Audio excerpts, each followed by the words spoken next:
చేరువచ్చిన మీ అందరికీ ప్రభువైన యేసుక్రీస్తు పేరట మీ అందరికీ వందనాలు. రాత్రికాల సమయంలో మీరు విన్నారు మెసేజ్, వాక్యము. మరి ఎంతమంది మీరు సిద్ధపడుతున్నారో దేవునికి ప్లస్ దేవుని యొక్క సేవకులకి ఎంత ఉపయోగకరమైన వ్యక్తులుగా ఉంటున్నారు. ఈరోజు సంఘంలో మీరు చాలా నేర్చుకోవాలి. ఒకటే నేను ఎప్పుడు చెప్తాను, సంఘం ఎదరికి వెళ్ళాలన్నా దైవజనుడు సాక్ష్యం, విశ్వాసులు చేస్తున్న ప్రార్థన, దీనివల్ల ఎదరికి వెళుతుంది. హల్లెలూయా. అది ఎప్పుడు గుర్తుపెట్టుకోండి. ఏమండి, ఈ సంఘం ఎంత ఎత్తులోకి వెళ్ళడానికి కారణం ఏంటయా అని అనుకుంటే, సంఘంలో కొంతమంది ప్రార్థన గుంపు ఉంటారండి. ఎవరో ప్రార్థన గుంపులు ఉంటారు. నేను వెస్లీకి కూడా చెప్పాను, నాన్న ఈ 3 రోజులు ఉపవాస ప్రార్థనలకి మరి ప్రార్థన చేస్తున్నారా, మీ వాళ్ళు ప్రార్థనలో ఉన్నారా అని చెప్పి అడిగినప్పుడు, నేను ఆ టైంలో మీటింగ్స్కి కొంచెం ముందు టైంలో వచ్చాను. ఆ రోజు దేనికి వచ్చాను నాకు గుర్తులేదు, కానీ మీటింగ్స్కి వెళ్ళడానికి అంతర్వేది నేను మీటింగ్కి వెళ్ళాలి. అక్కడ వెళ్ళే టైంలో జస్ట్ ఇంటికి వచ్చాను. అప్పుడు ఆ చెల్లి, ఎవరిని పేరేంట్రా చెప్పండి, పేరు వినపడతలేను, అపర్ణ ఇక్కడ మోకరించి ప్రార్థన చేస్తున్నాను. నేను చూశాను, తను మోకరించి కన్నీళ్లతో దేవుణ్ణి అడుగుతుంది. యేసయ్య మీటింగ్స్ జరిగి నాకు వినపడుతుంది, నేను ఇక్కడే ఉన్నాను, చాలా భారంతో అడుగుతుంది. నాకు అప్పుడు అనిపించింది, భారం కలిగి ప్రార్థించాలి, అది ఒక్కళ్ళకి కాదు సంఘంలో అందరికీ కలగాలి. హల్లెలూయా.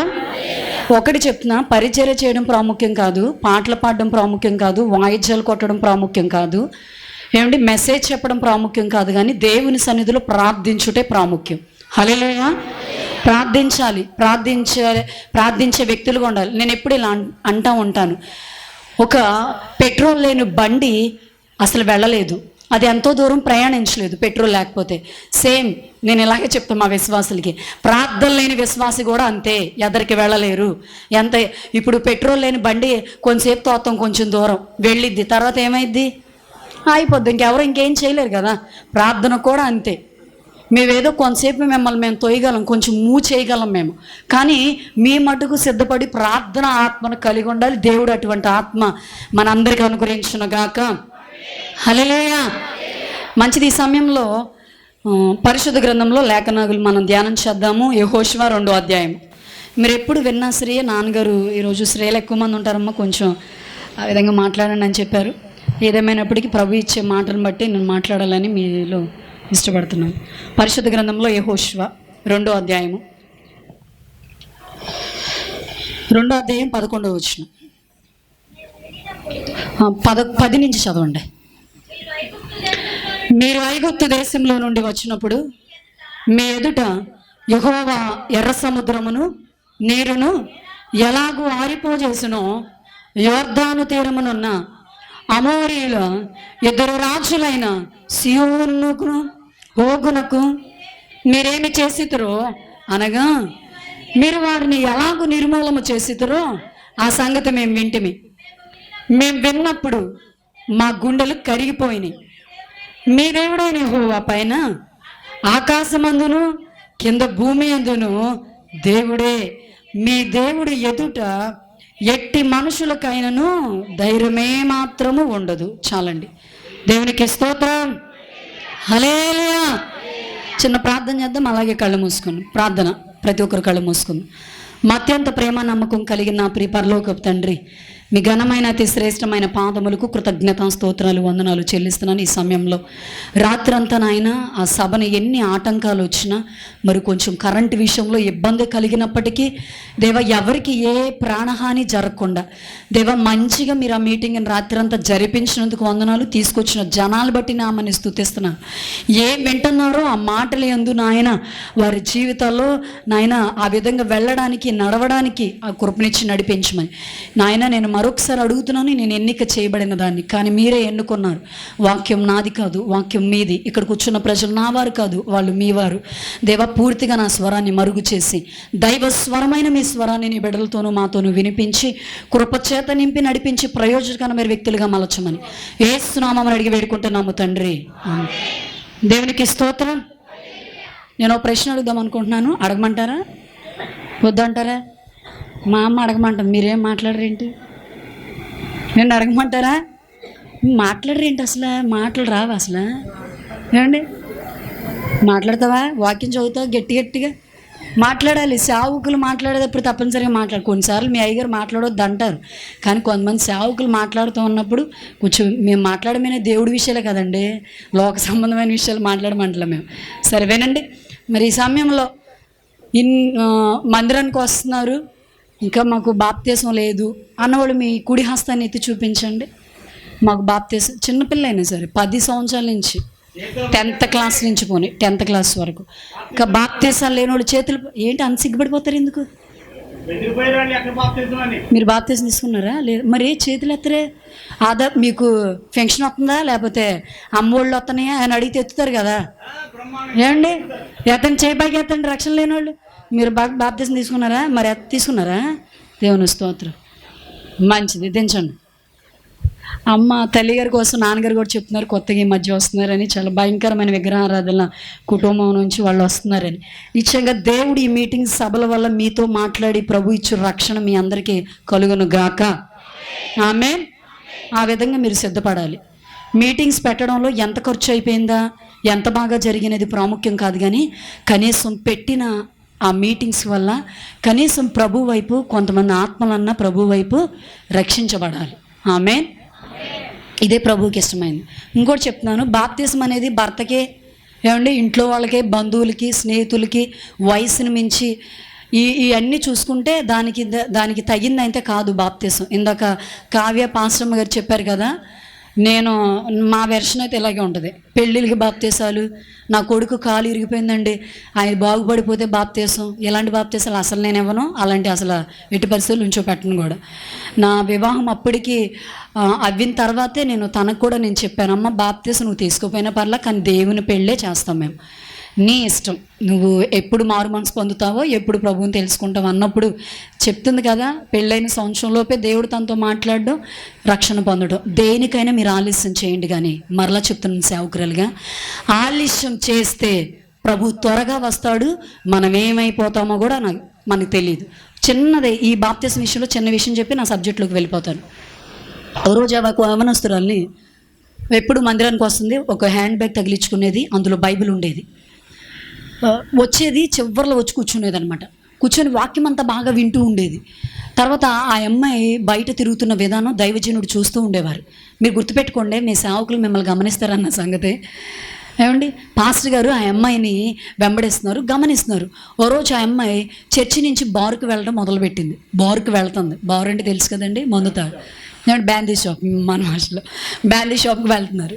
అట్లా వెళ్ళి అక్కడ తన స్నేహితులతో కూర్చుంది. ఫ్రెండ్స్ తాగమంటే నేను తాగను, ఎందుకంటే నేను చర్చికి వెళ్తాను అని చెప్పి అంత బాగానే ఉంది. బాగానే ఉన్న తర్వాత ఓ రోజు దైవజనుడు వాక్యం చెప్తుంటే, అమ్మ మారు మనసు పొంది రక్షణ పొందమ్మా అని చెప్పి వాక్యం చెప్తుంటే, ఈ అమ్మాయి మాత్రం ఆ టైంలో వింటుంది కానీ అసలు ఏమీ స్పందించట్లేదు. అలా కూర్చున్నట్టు కూర్చుంది, అలాగ అంతే. ఇంక అసలు ఏమీ స్పందన అనేది లేదు. అలా కూర్చున్న తర్వాత దైవజనుడు, ఇలా కాదు, నేను వాక్యం ద్వారా దేవుడు మాట్లాడాడు, ఈ అమ్మాయితో పర్సనల్గా నేను మాట్లాడాలి, ఎలాగోలా తిన్న వెంబడించాలి అని చెప్పి ఒకరోజు మందిరం అవ్వంగానే దైవజనుడు త్వరగా తన బట్టలో తన బ్యాగ్ని పట్టుకొని బండి వేసుకొని వెళ్తున్నారు. ఆ అమ్మాయి స్కూటీ వేసుకొని వెళ్తుంది అనమాట. వెళ్తుంటే దైవజనుడు వెనకాలే వెళ్ళి సడన్గా తనకి ఒక పక్కన ఆపి, అమ్మ ఒకసారి ఆగరంటే, పాస్టర్ అయిన ప్రైజ్ లేడండి, ఏంటండి అని అంటే, అరే నేను నీతో మాట్లాడదాం మందిరం అయ్యేలోపు అంటే, నాకన్నా ముందుగానే నువ్వు వెళ్ళిపోతున్నావు, అసలు నీతో మాట్లాడడానికి అవట్లేదమ్మా, మీ ఇల్లు కూడా నాకు తెలియదు ఎక్కడో, కన్ను మందిరానికి వస్తున్నావు అని చెప్పి మాట్లాడడం మొదలుపెట్టారు. చెప్పండి పాస్టర్ అండి అని చెప్పి చాలా భయభక్తులతో అంతా బాగానే ఉంది. అంటే అరే ఏరా బాప్తిసం తీసుకోవట్లేదు, ఏరా నువ్వు చాలా చాలా రోజును బట్టి వస్తున్నావు, నేను గమనిస్తున్నాను, ప్రభు పరిశుద్ధాత్మతో వాక్యం ద్వారా మాట్లాడుతుంటే నువ్వు అసలు కదిలింపబడతలేదు, దేనికోసం బాప్తిసం అంటే, అప్పుడు అమ్మాయి చెప్తుందంట, పాస్టర్ గారు నేను ఇంకా అంటే నాకు ఎంజాయ్ చేయాల్సిన రోజులు ఇంకా ఉన్నాయండి. ఏమంటుంది? ఏమండి సంతోషకరమైన రోజులు ఇంకా నేను జీవించాల్సినవి చాలా ఉన్నాయి పాస్టర్ గారు, ప్లీజ్ అండి నన్ను బాప్తిసం విషయంలో ఇబ్బంది పెట్టకండి అని అందంట. అలా కాదురా తల్లి, ఏం సంభవించడం మనకు తెలియదమ్మా, ప్రభు ఇచ్చిన రక్షణ భాగ్యాన్ని సద్వినియోగం చేసుకోమ్మా అని చెప్పి దేవుడే దైవ సేవకుల్లో ఉండి మాట్లాడితే, ఆ అమ్మాయి ప్లీజ్ పాస్టర్ అండి ఏమనుకోవద్దు అని చెప్తే సర్లేని చెప్పి దైవజనుడు బాధపడుతూ ఆయన తిరిగి వెనక్కి వెళ్ళిపోతున్నారు. ఈ అమ్మాయి జస్ట్ స్కూటీ వేసుకొని అలా రోడ్డు క్రాస్ చేద్దామని చెప్పి అలా వెళ్ళింది. ఈలోపు ఎదురుగా వస్తున్న 10 టైర్ లారీ వచ్చి అమ్మాయిని ఢీకొని కొట్టేసరికి తలెళ్ళి డివైడర్ మీద పడేసరికి తల పగిలిపోయి మెదడు బయటకు వచ్చి అక్కడికక్కడ చచ్చిపోయింది అమ్మాయి. ఇప్పుడు మందిరంకి వచ్చిన అమ్మాయి ఎక్కడుంది చెప్పాలి? ఎక్కడుంది?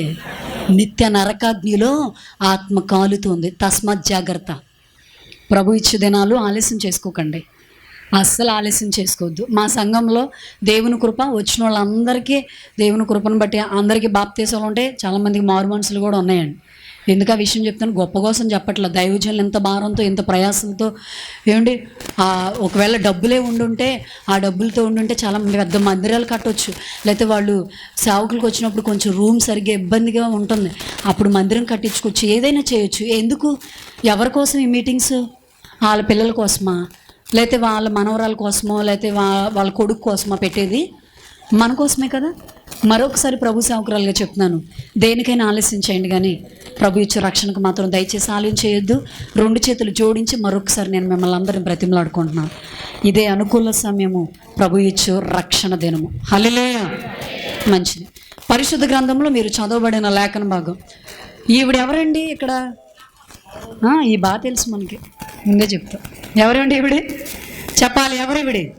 మీరు ఎదరే కూర్చున్నారు, మాట్లాడిపోతే నాకు ఒక అలవాటు ఉంది తెలుసా, మీరు మాట్లాడాలి. ఓ రోజు ఊరికి నేను చెప్తున్నాను, నా ఎదురుగా ఒక అమ్మాయి కూర్చొని, నరసాపూర్లో పెద్ద సభ అండి, 700 మంది 500 మంది జనం ఉంటారు. నా ఎదురుగా కూర్చొని ఒక యవనస్తురాలు బిగ్ బొగ్గులు నవ్వులుతుంది అని చెప్పి, వాక్యం చాలా సీరియస్గా చెప్తున్నాను. నవ్వులుతుంటే ఏమన్నా అనుకోండి, నోట్లో నాకు ముంతి చూడు చూడు అన్నాను అంతే. ఇక కిక్కురు మనకుండా ఇక బీసిపోయింది, ఇలాగా ఇక కదలట్లేదు ఇంకా నాకు. నేను మిమ్మల్ని ఏమన్నావు, నేను అసలు ఏమన్నా, మీరంటే నాకు చాలా ఇష్టం. ఇప్పుడు నాన్నగారు మీకు చెప్తారు, ఎప్పుడు మేము చాలా మంచి విశ్వాసులు, చాలా చక్కగా ఉంటారని చెప్పి. నేను మిమ్మల్ని ఏమన్నా, కానీ నేను చెప్పినప్పుడు మాత్రం స్పందించండి. స్పందిస్తారా? మంచిది. హల్లెలూయా. ఇక్కడ రాహాబు అనే వేశ్య కనబడుతుంది. వాస్తవానికి ఈవిడి రాహాబు అనగానే వేశ్య అని గుర్తొస్తుంది చాలామందికి. వాస్తవానికి మీరు ఎవరైనా నాకు చూపించవచ్చు, ఈవిడి పేరు రాహాబు అయినప్పటికీ వేశ్య అంటున్నారు. కానీ వాస్తవానికి ఈవిడి చరిత్ర గురించి కానీ, ఈవిడి ఎక్కడైనా వాక్యంలో కానీ ఈవిడి పలానాలతో వ్యభిచారం చేసిన అన్నట్టుగా రాయబడలేదు ఎక్కడ. ఇది నేను ఎక్కువసార్లు చదివాను. యెహోషువ చాలాసార్లు చదివాను. చదువుతున్న ప్రతిసారి కూడా రాహాబు గురించి నేను చూస్తున్నప్పుడు, ఆవిడికి సంబంధించిన కొన్ని చరిత్రలు కూడా వింటున్నప్పుడు, ఈవిడ వాస్తవానికి పేరు రాహాబు అని ఉంది, కానీ రాహాబు అనే పేరు ఎత్తంగానే చాలామందికి వేశ్య అని గుర్తొస్తుంది. కానీ వాస్తవానికి ఆవిడ వేశ్యాంగతనం అనేది చేయలే, ఇక్కడ రాయబడింది. మరి ఎందుకండి ఆవిడకి ఆ పేరు వచ్చింది? ఆ పేరు ఎందుకు వచ్చింది? ఆ పేరుని బట్టి ఎందుకు ఆవిడ అలా జీవిస్తున్నారు అని చెప్పి ఒకవేళ మనం ఆలోచించినట్లయితే, ఈరోజు ఈ సబ్జెక్ట్లో 3 అంశాలు మనం నేర్చుకుందాం. అందులో చూడండి జాగ్రత్తగా, దయచేసి జాగ్రత్తగా చూడండి, అటు ఇటు వెళ్ళొద్దు, కొంచెం డిస్టర్బెన్స్గా ఉండకండి, గమనించండి. ఏమండి, ఇక్కడ రాహాబు అనే వేశ్య వాస్తవానికి ఆవిడ ఎక్కడ నివసిస్తుంది అంటే, చెప్పండి మీరు, ఎక్కడ నివసిస్తుంది ఆవిడ? నా బైబిల్లో డబ్బులు లేవు అసలు. నాకు ప్రశ్నలు అడుగుతూ ఉంటాను, అడగంగానే ఎవరైనా సమాధానం చెప్తే వాళ్ళకి ఇచ్చేస్తాను కూడా నేను. అదొక అలవాటు ఉంది నా దగ్గర. మళ్ళీ వీడు చూడండి, ఏమండి వీడు చూడండి, ఎవరండి ఈవిడి? రాహాబు. ఈవిడ ఎక్కడ నివసిస్తుంది? యెరికో పట్టణం దగ్గర, ఊరి చివరి దగ్గర ఒక గవిని ఉందంట. పెద్ద ఎరుకో కోటలు, అవి చాలా ఎరుకో కోటలు. దాని గురించి చరిత్రకారులు చెప్తుంది ఏంటంటే, ఎరుకోని త్వరగా ఎవరు టచ్ చేయలేడు, ఎందుకంటే గోడలో చాలా హైటు, చాలా ఎత్తులో ఉంటే, గోడ ఇలా ఉంటుంది కదా, ఇలా ఉంటుంది కదండి, దాని మీద 2 రథాలు వెళ్ళంతగలిగినంత బెడల్పు అంట. అంత పెద్ద ఎరుకో గోళ్ళు, వాటిని ఎవడు అసలు ముట్టడి వేయలేడు. అంత బలాఢ్యం కలిగిన ఆ ఎరుకో పట్టణం అంత బలాఢ్యంగా ఉంది. అయితే అక్కడ వాస్తవానికి ఎవరు నివసిస్తున్నారా అంటే, రాహాబు అనే వేశ్య నివసిస్తుంది. రాహాబు అనే వేశ్య ఊరి చివరన ఉంది, గవిని దగ్గరలో, గవిని ఎత్తైన స్థలం మీద కూర్చుంది ఆవిడ. ఎక్కడ? ఎత్తైన స్థలం. మన ఉదాహరణకి చూసినట్లయితే, అన్ని పక్షుల్లో బాగా ఎత్తైన స్థలంలో గూడు కట్టుకునేది ఎవరు? ఏమండి? గ్రద్ద. ఎందుకు ఎత్తైన స్థలంలో కట్టుకుంటుంది? ఎప్పుడన్నా గమనించారా? ఎత్తైన ప్లేస్లోనే ఎందుకు అది అక్కడ నివాసము చేస్తుంది అని అంటే, అది మనం గమనించుకున్నట్లయితే ఏ దుష్టులు కానీ లేకపోతే పాములు కానీ ఏ ఇతర జంతువులు కానీ దాని పిల్లల్ని ఎట్టి పరిస్థితుల్లో దోచుకోకుండా ఉండడానికి అది ఎక్కడ కట్టుకుంటుంది దాని నివాసం? ఎత్తైన స్థలంలో. ఈరోజు విశ్వాసులుగా పిలువబడుతున్న మనం కూడా మన ప్రార్థన స్థితి ఎత్తైన స్థలంలో ఉండాలి. హల్లెలూయా. ఎత్తైన స్థలంలో మన రేంజ్ ఎప్పుడు ఎత్తుగానే ఉండాలి. దేవుడు అంటాడు కదా, నేను నిన్ను తలగా చేస్తాను కానీ తోక ఎప్పుడు చేయను అన్నాడు కదా. మనం ఎత్తైన స్థానంలోనే ఉండాలి.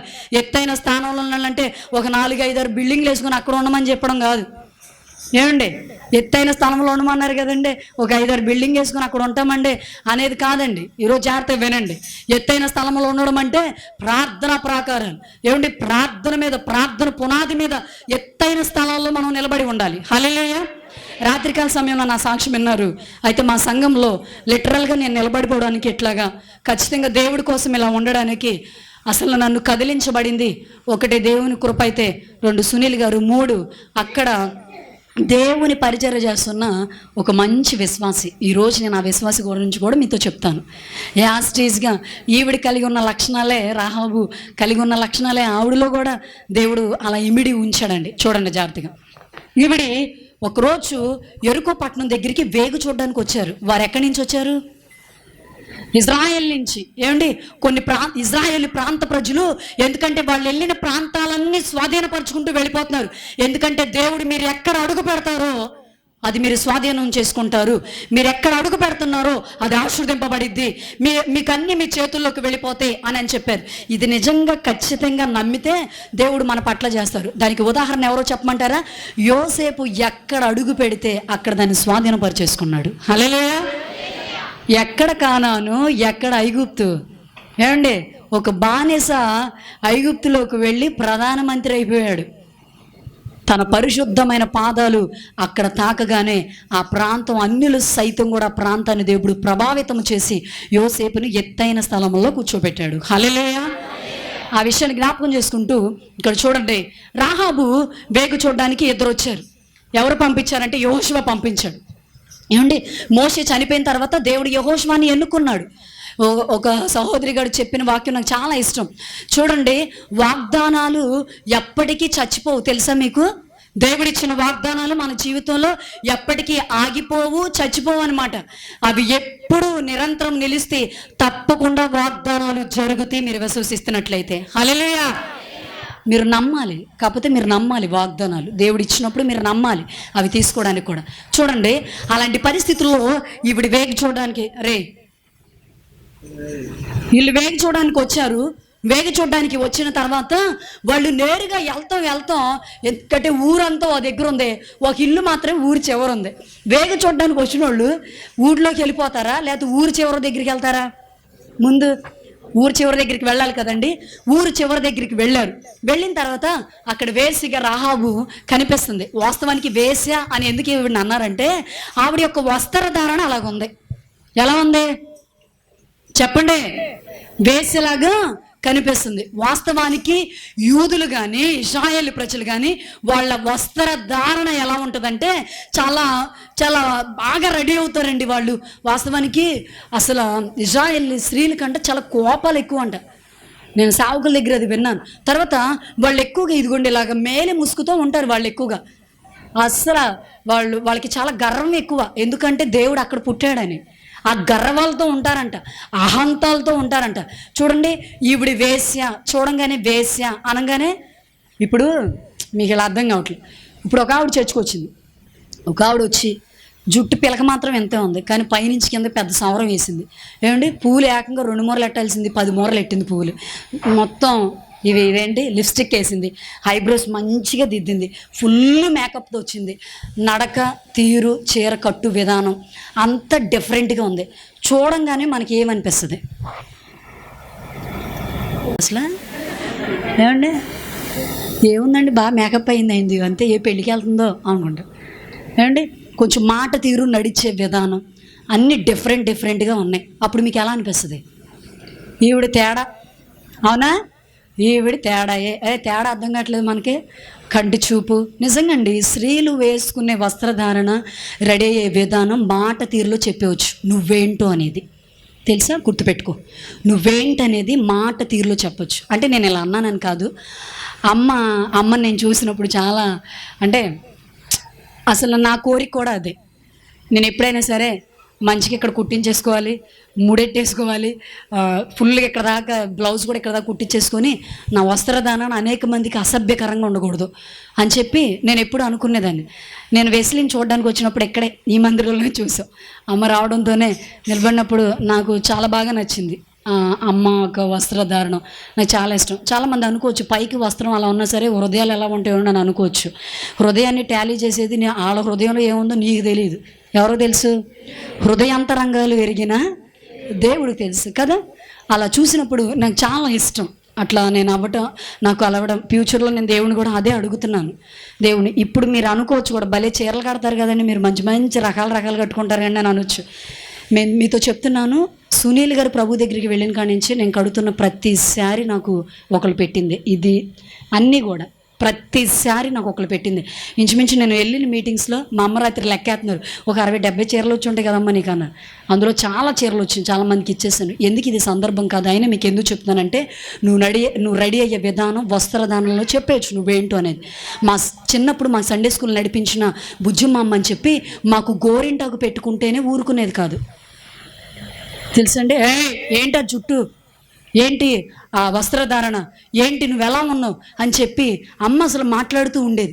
అలా మాట్లాడుతున్నప్పుడు అసలు మాకు ఎంతలాగా అనిపించేదంటే, నిజమే మనం నడుస్తున్న ప్రవర్తన కొన్నిసార్లు మనిషి సరిగ్గా ఉండకపోవచ్చు, కానీ కొన్నిసార్లు వాళ్ళ యొక్క ప్రవర్తన చాలా కరెక్ట్గా ఉంటుంది. మీకు తెలుసో తెలియదు ఈ విషయంలో. ఇప్పుడు ఫారిన్ కంట్రీస్ వాళ్ళు ఉన్నారండి, వాళ్ళకి హెయిర్ వదులుకోవడం, ఏమండి జీన్స్ వేయడం, ఇవన్నీ వేయడం. ఇప్పుడు వాళ్ళు తప్పుగా ఉన్నారని అనుకుంటామా? అనుకోలేను కదా. వాళ్ళ పరిశుద్ధత ఏంటో ప్రభు చూస్తున్నాడు, వారు ఎలా ఉన్నారో ప్రభు లెక్క చూసుకుంటారు. కానీ ఇప్పుడు సడన్గా ఈవిడ యొక్క వేషధారం చూడంగానే ఈవిడ వేసి అనేక మందితో పాపం చేస్తుంది. పచ్చి వ్యభిచారి అని చెప్తున్న సందర్భంలో ఆవిడ గురించి చరిత్ర అలాగే చెప్తుంది. ఎందుకంటే ఆవిడ రెడీ అయ్యే విధానం అలా ఉంది. కానీ ఆవిడ పాపం చేసినట్లు నేను అన్నాను. ఈరోజు నేను సాయంత్రం ఒకళ్ళు ఇక్కడ ఉండపోయినా రేపు ఎక్కడే ఉంటాను. బైబిల్లో మీరు మొత్తం యెహోషువ గ్రంథం చదివిన తర్వాత ఆవిడ ఇలా పలానా వ్యక్తుల దగ్గరికి వెళ్ళి పాపం చేసిందని చెప్పి ఒక్క వాక్యంలో నాకు తీసుకొచ్చి చూపించండి. ఆవిడ పాపం చేసినట్లుగా అసలు ఎక్కడ రాయకూడదు. మరి ఎందుకు పాస్టర్ గారు ఆవిడ అట్లా ఎందుకు రెడీ అయింది అని మనం గమనించుకున్నట్లయితే, ఎందుకు అలా రెడీ అవ్వాల్సి వచ్చిందంటే దాని గురించి నేను చెప్తాను. వేగు చూడడానికి ఇద్దరు వచ్చారు. రావడంతోనే రాహాబు అనే ఇంట్లోకి వెళ్ళిపోయారు. వెళ్ళిన తర్వాత వాళ్ళు చేస్తున్నది ఏంటి అంటే, ఆవిడ వెంటనే చేర్చుకున్న తర్వాత అక్కడున్న ఎరుకో రాజుకి తెలిసిద్ది అనమాట. ఏమని తెలుసుదంటే, పలానా ప్రాంతం నుంచి వేగు చూడడానికి ఇద్దరు వచ్చారంట. ఎవరక్కడ? సైనికులారా రండి, మొత్తం ఊరంతా చుట్టడి వేయండి. ఎవరో వచ్చి ఉన్నారంట వేగు చూడడానికి. వాళ్ళు ఎక్కడికి వచ్చి ఉన్నారో, ఎవరి దగ్గర దిగి ఉంటారో వెళ్ళండి అనంటే, ఇంకెవరి దగ్గర దిగుతారు? అయ్యా అదిగో రాహాబు కొంపకి వెళ్తారు వెళ్ళిన వాళ్ళు అందరూ కూడా. ఎందుకంటే ఆ కొంప ఫేమస్ కదా, మరి అక్కడికి ఆ కొంపకి వెళ్తూ ఉంటాడు అత్తమానం, అక్కడికే తిరుగుతూ ఉంటారు అని చెప్పి ఆ ఇంటికి వెళ్తూ ఉంటారు. ఎందుకంటే ఆవిడ ఒక వేసి కదండి, ఏమండి ఆ ఇంటికే వెళ్తారు, ముందు అక్కడికి వెళ్ళండి అని చెప్పి సైనికులు నేరుగా ఆ ఇంటికి పంపించేసరికి వీళ్ళు ఆల్రెడీ వేగు చూడడానికి వచ్చేసిన వాళ్ళే ఈవిడి జనుపు కట్టల్లో దాచిపెట్టేసింది. ఎందుకంటే వాళ్ళు వచ్చేస్తున్నారు అన్న సంగతి ఈవిడికి తెలిసింది. ఎలా తెలిసిందో కూడా అసలు చాలా చాలా ఈజీగా తెలిసింది ఈ విషయం. తెలిసిన తర్వాత ఈవిడి తలుపు కొట్టారు. తలుపు కొట్టిన తర్వాత తలుపు తీసిన తర్వాత రాహాబు అని చెప్పండి అని అంటే, వేగు చూడడానికి వేరే ప్రాంతం నుంచి ఇద్దరు వచ్చారా అంటే వచ్చారండి అండి. ఏరాళ్ళు అని చెప్పి ఇంట్లో జ్వరబడి మొత్తం వెతికేస్తారు, కనిపించడం. వచ్చారన్నావుగా ఏరంటే, రావటం అన్న మాట వాస్తవమే కానీ వాళ్ళు ఎక్కడ లేరు, అదిగో వెళ్ళిపోయారు అని అంటది.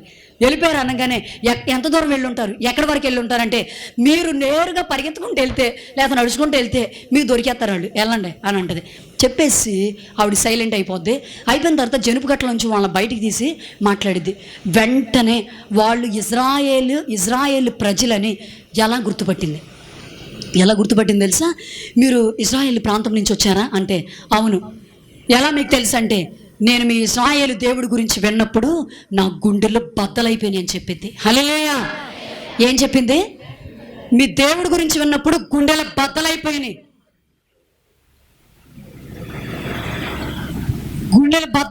నాకు మీ దేవుడి గురించి విన్నప్పుడు అని చెప్తూ ఆవిడ అంటది, ఇజ్రాయేలు దేవుడు ఎర్ర సముద్రాన్ని 2 పాయలుగా చేసింది మీ దేవుడే కదా అంటే, అవును. అని మాట్లాడుతుంటారు. మీ దేవుడి గురించి ఆల్రెడీ ఒక మాట చెప్పమంటారా? మీరు ఆల్రెడీ ఈ ప్రాంతాన్ని జయించుకోబోతున్నారని చెప్పి మా రాజుకి బొత్తిగా ధైర్యము చచ్చిపోయింది. మా రాజుకి ఏమైపోయింది? ధైర్యం చచ్చిపోయింది. మీరు వస్తే తప్పనిసరిగా ఈ ప్రాంతాన్ని మీరు స్వతంత్రించేసుకోగలరు అన్న విషయం మా రాజుకు తెలిసిపోయి బొత్తిగా వాళ్ళకున్న ధైర్యం చచ్చిపోయింది. మీరు ఇక వెళ్ళిపోయి వాళ్ళని స్వతంత్రించుకోవచ్చు అని చెప్పింది. అని చెప్తూ ఆవిడ అంటది, నేను మీకు ఒక చిన్న ఉపకారం చేశాను కదా, మిమ్మల్ని వాళ్ళకి అప్పచెప్పకుండా దాసి ఇట్లా చేశాను కదా, ప్లీజ్ నాకు ఒక ఉపకారం చేసి పెట్టరా అని అడిగిద్ది. ఏంటమ్మా అంటారు. మీరు ఈ ప్రాంతాన్ని స్వతంత్రించుకోబోవడానికి వస్తున్నారు కదా, వచ్చినప్పుడు మా ఇల్లు ఇక్కడే ఉంటుంది, ఈ గగని మీదే ఉంటుంది. అయితే ఆ టయానికి మా అన్నదమ్ముల్ని, అక్క చెల్లుల్ని, నా బంధువుల్ని, స్నేహితుల్ని అందరినీ తీసుకొచ్చేస్తాను, ఈ ఇంట్లో పెడతాను. మీరు నాకు చేయవలసిన ఉపకారం ఏంటంటే, దయచేసి నా కుటుంబానికి రక్షణ విప్పించండి. ఆ రోజు నా కుటుంబాన్ని ఏం చేయకుండా నా కుటుంబాన్ని మాత్రం తప్పించండి. ఆ టయానికి ఎగ్జాక్ట్గా నేనేం చేసైనా మా అమ్మ నాన్నని, మా బంధువుల్ని, స్నేహితులు మొత్తం తీసుకొచ్చి ఇంట్లో పెడతాను. ప్లీజ్ దయచేసి ఈ ఉపకారం నాకు చేసి పెట్టరానంటే, తప్పకుండా మీరు నాకు ఉపకారం చేశారు కాబట్టి రాహాబు, మేము కూడా నీకు ఇదే ఉపకారం చేస్తామని చెప్పి రాహాబుతో వాళ్ళిద్దరూ ఆ నిబంధన చేసుకొని బయలుదేరి వెళ్తారు. వెళ్ళేటప్పుడు కూడా ఆవిడ ఏం చెప్పిందో తెలుసా? మీరు వెంటనే మీ ఊరు వెళ్ళకండి, 3 రోజులు కొండ దగ్గరికి వెళ్ళి దాగిన తర్వాత అక్కడి నుంచి మీరు నేరుగా మీ దగ్గరికి వెళ్ళిపోండి అని చెప్పిద్ది అనమాట. చెప్పిన తర్వాత సరేలని చెప్పి అక్కడికి బయలుదేరుతారు. బయలుదేరిన తర్వాత వాళ్ళు వెళ్ళిపోతారు. వెళ్ళిన తర్వాత చివరికి ఇక్కడ రాహాబును గురించి మనం నేర్చుకోవాల్సిన విషయం ఏంటంటే, రాహాబు దేవుని కోసం నిలబడిపోయిన తర్వాత ఒక మాట వినండి మీరు జాగ్రత్తగా. 3 పాయింట్లు అని చెప్పాను కదా. మొట్టమొదటిగా రాహాబు అనే వేశ్య దేవుడి గురించి వింది. చెప్పండి ఏం చేసింది? చెప్పండి ఏం చేసింది? వింది. ఏమండి? వింది. వినేమంటుందో తెలుసా? గుండెలు బద్దలైపోయినాయి. ఇప్పుడు నేను అడుగుతున్నాను, ఇన్ని సంవత్సరాలు బట్టి నీ దేవుడి గురించి వింటున్నావు, నీ దేవుని శక్తి ఏంటో మీకు తెలుసా తెలీదా? యేసుప్రభు శక్తి ఏంటో మీకు తెలుసా? దైవజనులు మాకన్నా సరే దేవుని యొక్క శక్తి ఏంటో మీకు బాగా తెలుసు. ఏమండి? ఈ సందర్భాల్లో ఈరోజు ఈ వాక్యం వింటున్నా మీరు, దేవుడి యొక్క బలం ఏంటో, దేవుడి యొక్క శక్తి ఏంటో మీకు బాగా తెలుసు. కానీ ఈరోజు చాలా శ్రద్ధగా వినండి. ఆవిడ వెంటనే దేవుడి గురించి విన్నప్పుడు తనలో కలిగిన భయం ఏంటో తెలుసా? ఎలాగైనా సరే నా ఇంటి వారిని నేను రక్షించుకోవాలి, ఒక భయం కలిగింది. కానీ ఆవిడ చూడడానికి వేసగా కనబడుతుంది, కానీ ఆవిడ వేసే కాదు, వేసంగా తనం చేయలే. ఎందుకు గవిని దగ్గర కూర్చుంది? ఎందుకు దేవుడు ప్రజలను చేర్చుకోవడానికి ఆవిడ ఎందుకు ఇష్టపడింది? చూడండి, మొదటగా ఆవిడ వింది, రెండోది దేవుని ప్రజల్ని చేర్చుకుంది, మూడోది తనకి తన ఇంటి వారికి రక్షణ తెచ్చుకుంది. హల్లెలూయా! ఏం తెచ్చుకుంది? రక్షణ అనేది ఎవరో మీకు అమ్మరో, అది ఎవరు ఇవ్వరు కూడా. ఏమండి? పాస్ చేయండి, నేను మారు మనసు పొందానండి, నాకు బాప్తిస్మం ఇవ్వండి అంటే అప్పుడు ఒకవేళ ఇస్తారేమో, అమ్మ 1 నెల రోజు నువ్వు మందిరానికి రా, అప్పుడు మేము ఇస్తాం. నేను మా సంఘానికి ఇలాగే చెప్తాను. సునీల్ గారు కాలంలో బాప్తీసాలు లేకంగానే ఇచ్చేసారేమో, కానీ నా కాలంలో మాత్రం నేను అలా బాప్తీసాలు ఇవ్వను. బాప్తీసాలు కావాలంటే రెగ్యులర్గా మానకుండా ప్రభు సంఘానికి మీరు ముందు రండి, మీకు వాక్యం తెలియాలి. వాక్యం తెలియకుండా మందిరానికి రాకుండా బాప్తీసం ఇచ్చండి అయ్యా అనగానే మీకు బాప్తీసం అనేది దేవుడు ఎట్లా ఇస్తాడు, ఎలా ఈ కార్యం జరిగిద్ది అని చెప్పి నేను చెప్తూ ఉంటాను కూడా ఇప్పటికీ. వెంటనే ఆవిడ విన్న తర్వాత దేవుడి కోసం ఆవిడ చేసిన అద్భుతమైన కార్యములు ఏంటో తెలుసా? విన్నప్పుడు గుండెలు బద్దలైపోయి, ఎలాగైనా సరే నేను దీన్ని స్వతంత్రించుకోవాలి, ఆ దేవుళ్ళలోకి నేను వెళ్ళిపోవాలి, ఆ దేవుణ్ణి నేను కలిగి ఉండాలి, ఈ రక్షణ నాకు రావాలి అని చెప్పి ఆవిడ కలిగి ఉన్న నిశ్చయతను ఒక్కసారి చూడండి. పట్టుదలతో కలిగి ఉన్న ఆ రాహాబు అనే వేశ్య నిలబడిపోయిన తర్వాత ఆవిడ చేసిన మొదటి పని విన్న తర్వాత ప్రభు నమ్మిన వారిని చేర్చుకున్న తర్వాత నాకు రక్షణ దయచేయండి, నాకును నా ఇంటి వారికి అని చెప్పి ప్రాధేయపడి వాళ్ళ దగ్గర అడిగిన తర్వాత ఈ 3 విషయాలు దేవుడు తన జీవితంలో ఎలా జరిగించాడంటే, ఏ విధమైన అద్భుతాన్ని తన లైఫ్లో జరిగించారంటే వచ్చేశారు. అయితే రాహాబు అనే ఆవిడ ఎందుకు ఆ ప్రాకారం దగ్గర కూర్చుంది? ఆల్రెడీ దేవుడి గురించి ఎప్పుడో వింది. మీరు వేసే గురించి చాలాసార్లు వినే ఉంటారు. ఒకప్పుడు, ఇప్పుడు ప్రభువులోకి వచ్చారు, అంతకుముందు కూడా మీరు వినే ఉండొచ్చు. కానీ విన్నా సరే ప్రభువుని అంగీకరించిన వాళ్ళు చాలామంది ఉన్నారు. కానీ ఒక్కసారి వింది, ఈయన నిజమైన దేవుడు, ఈయన నిజమైన యేసుక్రీస్తు, ఈయన నిజమైన లోకరక్షకుడు అన్ని విన్న తర్వాత తీసుకెళ్ళి తన గుడారాన్ని, తన ప్రాకారాన్ని ఊరి చివరెట్టేసుకుంది. పెట్టేసుకొని ఎవరి కోసం ఎదురు చూస్తుందో తెలుసా? ఎప్పటికైనా ఇజ్రాయేల్ దేవుడు ఈ ప్రాంతాన్ని దాటుకుంటూ వెళతాడు. ఎప్పటికైనా ఆ దేవుడు ఈ ప్రాంతం దగ్గరికి వస్తాడు. మొట్టమొదటిగా నేరుగా ఈ ప్రాంతంకి వచ్చేటప్పుడు ఊరి గవిని దగ్గర నేను ఉండాలి, ప్రభుని ముందుగా నేను ఎదుర్కోవాలి, ఆ ప్రభు యొక్క రక్షణని నేను చూడాలి కన్నులారా అని చెప్పి ప్రాకారాల దగ్గర ఒక వేశ్యగా ధరించుకొని, ప్రజలందరికీ మాత్రం వేశ్యగా కనబడుతుంది. ఎక్కడ తన వేశ్యాంగతనం చేసినట్లు చరిత్రలో లేదు, అసలు వేశ్యగా కనబడిపోతుంది. ఎందుకంటే ఊరి గవిని దగ్గర నేను లేకపోతే నా లోకరక్షకుడిని నేను ముందుగా ఎదుర్కోలేనేమో అని చెప్పి ఆ ఆవేశంతో, ఆ పోరాటంతో ఊరి గవిని దగ్గర నిలబడిపోయింది రాహాబు అనే వేశ్య. దేవునికి స్తోత్రం. ఊరి గవిని దగ్గర నిలబడిపోయింది. నిలబడిన తర్వాత చూడండి, తన ప్రభు ఇస్తున్న రక్షణని ఏ విధంగా సద్వినియోగం చేసుకుందంటే, విన్న తర్వాత వెళ్ళి తన ప్రాకారాన్ని ఊరి చివరేసుకుంది. నిద్రపోయే వాళ్ళు దేవునికి స్తోత్రం, దేవునికి స్తోత్రం. జాగ్రత్తగా వినండి. రాహాబు అనే వేశ్య ఊరి గవిని దగ్గర ఎందుకు వేసుకుందంటే, ప్రభు ఇస్తున్న రక్షణని ఎదుర్కోవడానికి. ఎందుకంటే ఆల్రెడీ దేవుడి గురించి విన్నది. ప్రభు ఇస్తున్న రక్షణ నేను కనులారా చూడాలి. హాస్పిటల్ దగ్గర అటు ఇటు చెట్లు ఉండే గుబురులతో. నైట్ టైం నేను మీటింగ్ అయిపోయి ఒకసారి నేను బండి మీద వచ్చేస్తుంటే సపోజ్ ఇది లైట్ అనుకోండి, లైట్ ఎలా వేస్తున్నారు జనాల మీద, వెళ్ళే బండ్ల మీద. వీళ్ళు ఎవరు ఎలా లైట్లు వేస్తున్నారు ఏంటో అనుకున్నాను. తీరా ఆడోళ్ళు లైట్లు వేసేది. నాకు తెలియదు. అప్పుడు నేను ఆ పిల్లోడిని అడిగాను, రే ఎందుకు ఇట్లా లైట్లు వేస్తున్నారంటే అప్పుడు వాడు నాతో చెప్పాడనమాట, వాళ్ళు వ్యభిచారం చేయడానికి లైట్లు వేస్తున్నారండి అక్కడ అని చెప్తున్నాడు. లైట్లు వేసి వాళ్ళు పిలుచుకొని వాళ్ళతో అక్కడ లారీ కేంద్రాలలో ఆగిపోతూ ఉంటారండి, వాళ్ళతో వ్యభిచారం చేయడానికి వాళ్ళు లైట్లు వేస్తున్నారండి అని చెప్పారు. చెప్తుంటే నాకు చాలా బాధేసింది. ఎంత బాధేసిందంటే వాళ్ళు పెద్దోళ్ళే. తర్వాత ఇంకో మాట ఏంటంటే, అక్కడికి వాస్తవానికి వచ్చింది ఎవరో తెలుసండి, అక్కడ నుంచున్నది కూడా కాలేజీ స్టూడెంట్స్. ఎందుకో చెప్పమంటారా? తల్లిదండ్రులు ఇస్తున్న డబ్బులు సరిపోక లారీ వాళ్ళతో వ్యభిచరించడానికి ఆ స్థలాల్లోకి వచ్చేస్తున్నారు అమ్మాయిలు. మీరు ఒకవేళ ఎప్పుడన్నా అటుగా వెళితే చూడండి, మీకు కనిపిస్తారు వాళ్ళు ఎప్పుడైనా సరే. నాకు అలా చూసినప్పుడు చాలా బాధ వేసింది. ఎన్నోసార్లు నేను ఇప్పటికీ అనుకుంటా, ఒక్కవేళ వేసాయి ఈసారి నేను అటుకుండా వెళ్ళినప్పుడు ఈరోజు చూశాను. నేను ఆల్రెడీ నిన్న అటు నుంచి వచ్చేస్తున్నప్పుడు ఒకవేళ ఉంటే వాళ్ళకి వెళ్ళి దేవుడి గురించి చెప్దాం అనిపించింది. పగలు కదా, ఎవరు లేడు అక్కడ.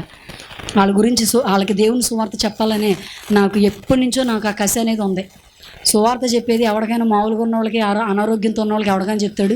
అసలు లిటరల్గా వెళ్ళి ఖచ్చితంగా వెళ్ళి వాళ్ళకి చెప్పాలని అనుకున్నాను నేను సువార్త. ఎప్పుడైనా ఆ అవకాశం ఇప్పుడు కోసం నేను చూస్తున్నాను, ఎప్పుడు వస్తుంది ఆ అవకాశం అని. ఈరోజు ఈ మాటలు వింటున్నా మీరు. వేసిగా రెడీ అయిపోయింది కానీ పైకి చూడడానికి అలా ఉంది కానీ తను ఎక్కడ తన పరిశుద్ధతను పోగొట్టుకోలేని గొప్ప స్త్రీ రాహాబు అనే వేశ్య. హల్లెలూయా. గొప్ప స్త్రీ తన పరిశుద్ధతని ఎట్టి పరిస్థితులు పోగొట్టుకోవాలి. అడ్డంగా ఇష్టం వచ్చినట్లుగా, ఏమండి, కుక్క తన వాంతికి తిన్నట్లుగా తిరగలేదు. చాలా జాగ్రత్తగా ఉంది, చాలా ఖచ్చితంగా ఉంది. ఈరోజు ఈ మాటలు వింటున్నా మీరు, జాగ్రత్త. రాహాబు అనే వేశ్య దేవుని గురించి ఎప్పుడో విందే.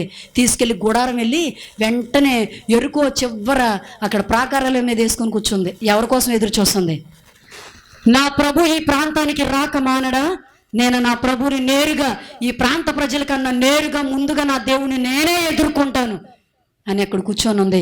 కూర్చున్న తర్వాత ఆ సమాచారాన్ని ఆవిడ దగ్గరికే వచ్చిన తర్వాత ఇదిగో కొద్ది రోజుల్లో దేవుడు ఈ ప్రాంతాన్ని స్వతంత్రించుకోబోతున్నాడు అని చెప్పి ఎప్పుడైతే రాహాబు అనే స్త్రీ విన్న తర్వాత అప్పుడు అక్కడ వేగు చూస్తున్న వారిని చిన్నగా బతిమలాడి అడుగుతుంది.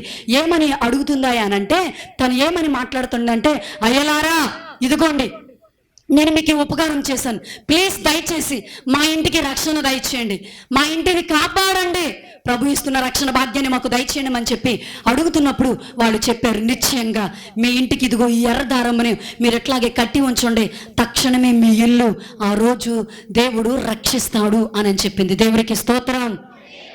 ఏం జరిగిందో తెలుసా? ఆవిడ చేసిన గొప్ప పని ఏంటో తెలుసా? ఇది మీరు గుర్తుపెట్టుకోవాలి. కొత్త నిబంధనలో దేవుడు అన్నాడు, పాత నిబంధన చూద్దాం. ముందు పాత నిబంధనలు ఈవిడేం చేసింది తెలుసా? తన అన్నదమ్ముల్ని, అక్క చెల్లుల్ని, బంధువుల్ని, స్నేహితులను అందరినీ రక్షించుకొని అక్కడ ఒక ఇంటికాడ పెట్టుకుంది. కానీ ఇప్పుడు దేవుడు ఏమంటున్నాడు తెలుసా? మత్తయి సువార్తలో, నా నిమిత్తము తల్లినైనను, అన్నదమ్ములైనను, అక్క చెల్లెళ్ళైనను ఎవడైతే వదిలేసుకుంటాడో, అంటే కావాలని చెప్పి వదిలేమని కాదండి, ఒకవేళ నా కోసం వదులుకోవాల్సిన పరిస్థితులే వస్తే ఎవడైతే వదిలేసుకుంటాడో ఆడు 100 అంతలుగా పొందుకుంటాడని చెప్పి దేవుని వాక్యం సెలవిస్తుంది. హల్లెలూయా.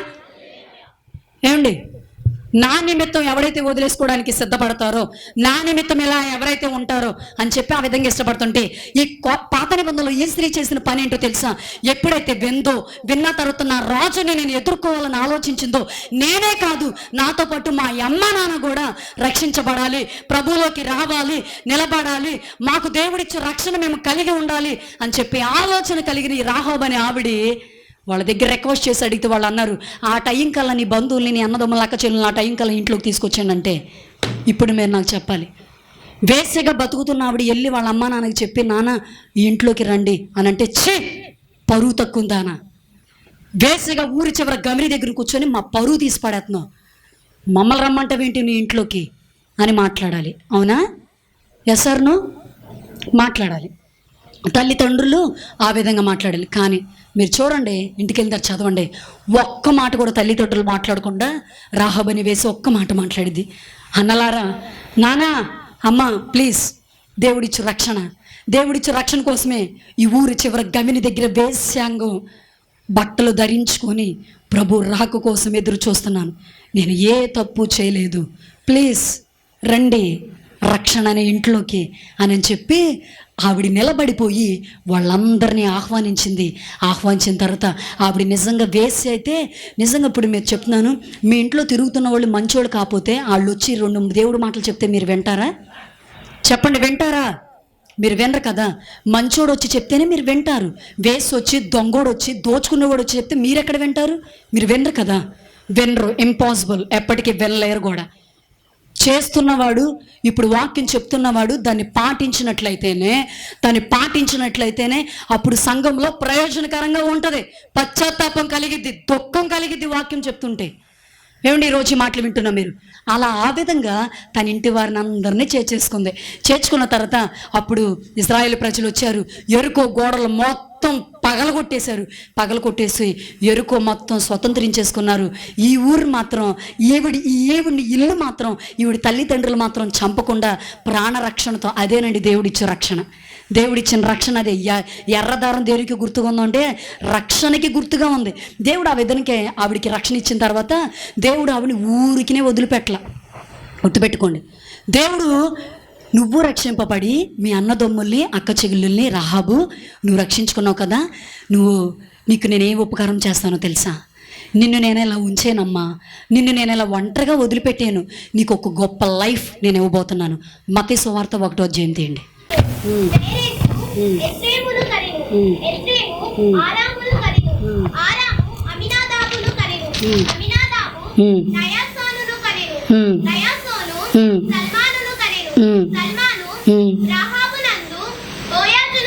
చాలు, దేవునికి స్తోత్రం.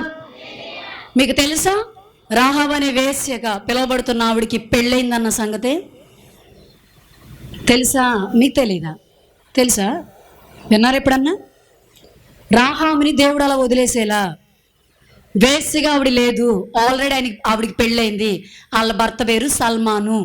ఎవరండి? రాహాబుకు పుట్టిన కొడుకే బోయాజు. హల్లెలూయా. అర్థమైందా మీకు? చరిత్రను మార్చేశాడు రాహాబు యొక్క చరిత్రని. ఎందుకో తెలుసా? ప్రభుకి స్థానం ఇచ్చింది. రాహాబు యొక్క తల్లిదండ్రులు మార్చుకుంది. తన అన్నదమ్ముల్ని, అక్క చెల్లెళ్ళందరినీ ప్రభు ఇచ్చిన రక్షణలోకి తనతో పాటు వాళ్ళు తీసుకెళ్లి కూర్చోబెట్టిన తర్వాత ప్రభు తనకిస్తున్న బహుమానం అంటే తెలుసా? రాహాబు, నేను నిన్ను ఇలా ఉంచను, నీ జీవితాన్ని నేను మరలా కడతాను, నీ నుంచి దేవుడి యొక్క వంశం బయటకు వస్తుంది, యేసుక్రీస్తు యొక్క వంశం నీ కుటుంబం నుంచి బయటకు వస్తుంది, అది నిశ్చయంగా నీ పట్ల నేను జరిగిస్తానని చెప్పి దేవుడు రాహాబు అనే వేశ్యకి సల్మాను అనే వ్యక్తిని పెళ్లి చేసి వాళ్ళిద్దరికి పుట్టిన కుమారుడే బోయాజు. దేవునికి స్తోత్రం. బోయాజు రూతుని వివాహం చేసుకుంటాడు. రూతు కుటుంబంలోంచి యేసు ప్రభు యొక్క వంశాలి వచ్చింది. చప్పట్లు కొట్టి ప్రభు నామాన్ని మహిమపరచండి. హల్లెలూయా. అది ఓ మాటతో చెప్పాలంటే త్యాగం చేసింది ఈవిడ. తెలుసా ఏమండి?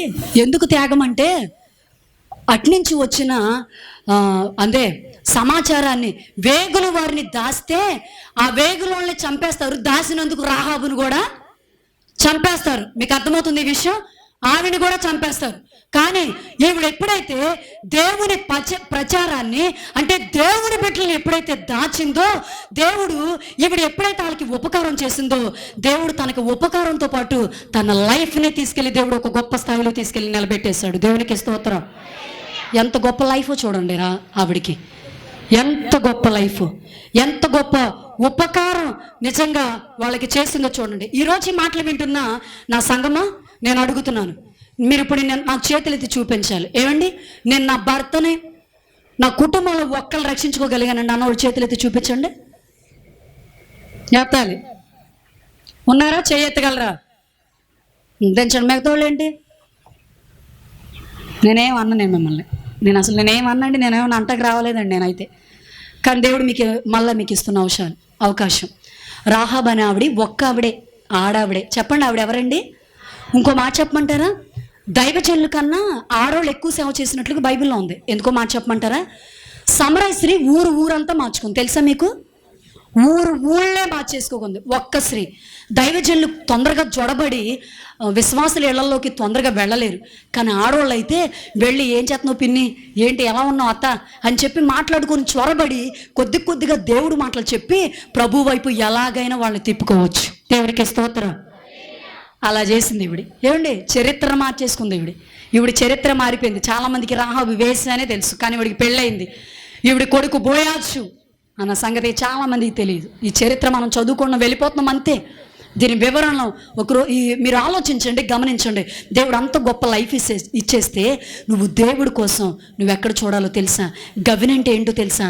ఎత్తైన ప్రార్థనా స్థలం. చెప్పండి, ఎత్తైన ప్రార్థనా స్థలం. ప్రార్థించేవారు ఎత్తైన స్థానంలోనే ఉంటారు. వాళ్ళ పరిస్థితులు ఎత్తుగానే ఉంటాయండి. ఏమండి, దేవుడు వాళ్ళని ఒక గొప్ప స్థాయిలోకి తీసుకువెళ్తాడు ఎప్పటికైనా సరే. అందుకే రాహాబ్ అనే వేసిగా ఉంది, కానీ పరిశుద్ధతను ధరించుకొని వస్తున్న రారాజు కోసం అక్కడ ఎదురు చూస్తుంది. అందుకే ప్రభు తన దగ్గరికే వచ్చాడు. నేరుగా దేవుడు తనకిచ్చిన రక్షణ బట్టి ప్రభుని స్తుతించింది. అలా స్తుతించిన తర్వాత ప్రభు ఊరకనే, ఎందుకంటే దేవుడికి ఉపకారం చేస్తే దేవునికి చేయడా? దేవుడు ఏమన్నాడు తెలుసా? గిన్నెడు చన్నీళ్ళు ఇస్తేనే నీ రుణం ఉంచుకొని అని చెప్పాడు కదా. అలాంటి దేవుడి పట్ల గొప్ప కార్యం. ఇప్పటికి నేను మరలా చెప్తున్నా, ఈ మీటింగ్స్ చాలా ఖర్చు అవుతుంది నాకు తెలుసు. ఎందుకంటే ఇది నేను మీకు చెప్పాలి. ఏజెన్సీలో మీకు ఇక్కడ కూలి పనులకు వెళ్తారండి. ఇక్కడ మీరందరూ కూలి పనులకు వెళ్తారు. కనీసం మీ కూలి పనులు ఉంటాయి. ఈ విషయం నాన్నగారికి కూడా మరి చాలాసార్లు నేను చెప్పాను. ఏజెన్సీలో కూలి పనులు ఉండవు, చాలా తక్కువ, ఎప్పుడు ఉండవు కూలి పనులు.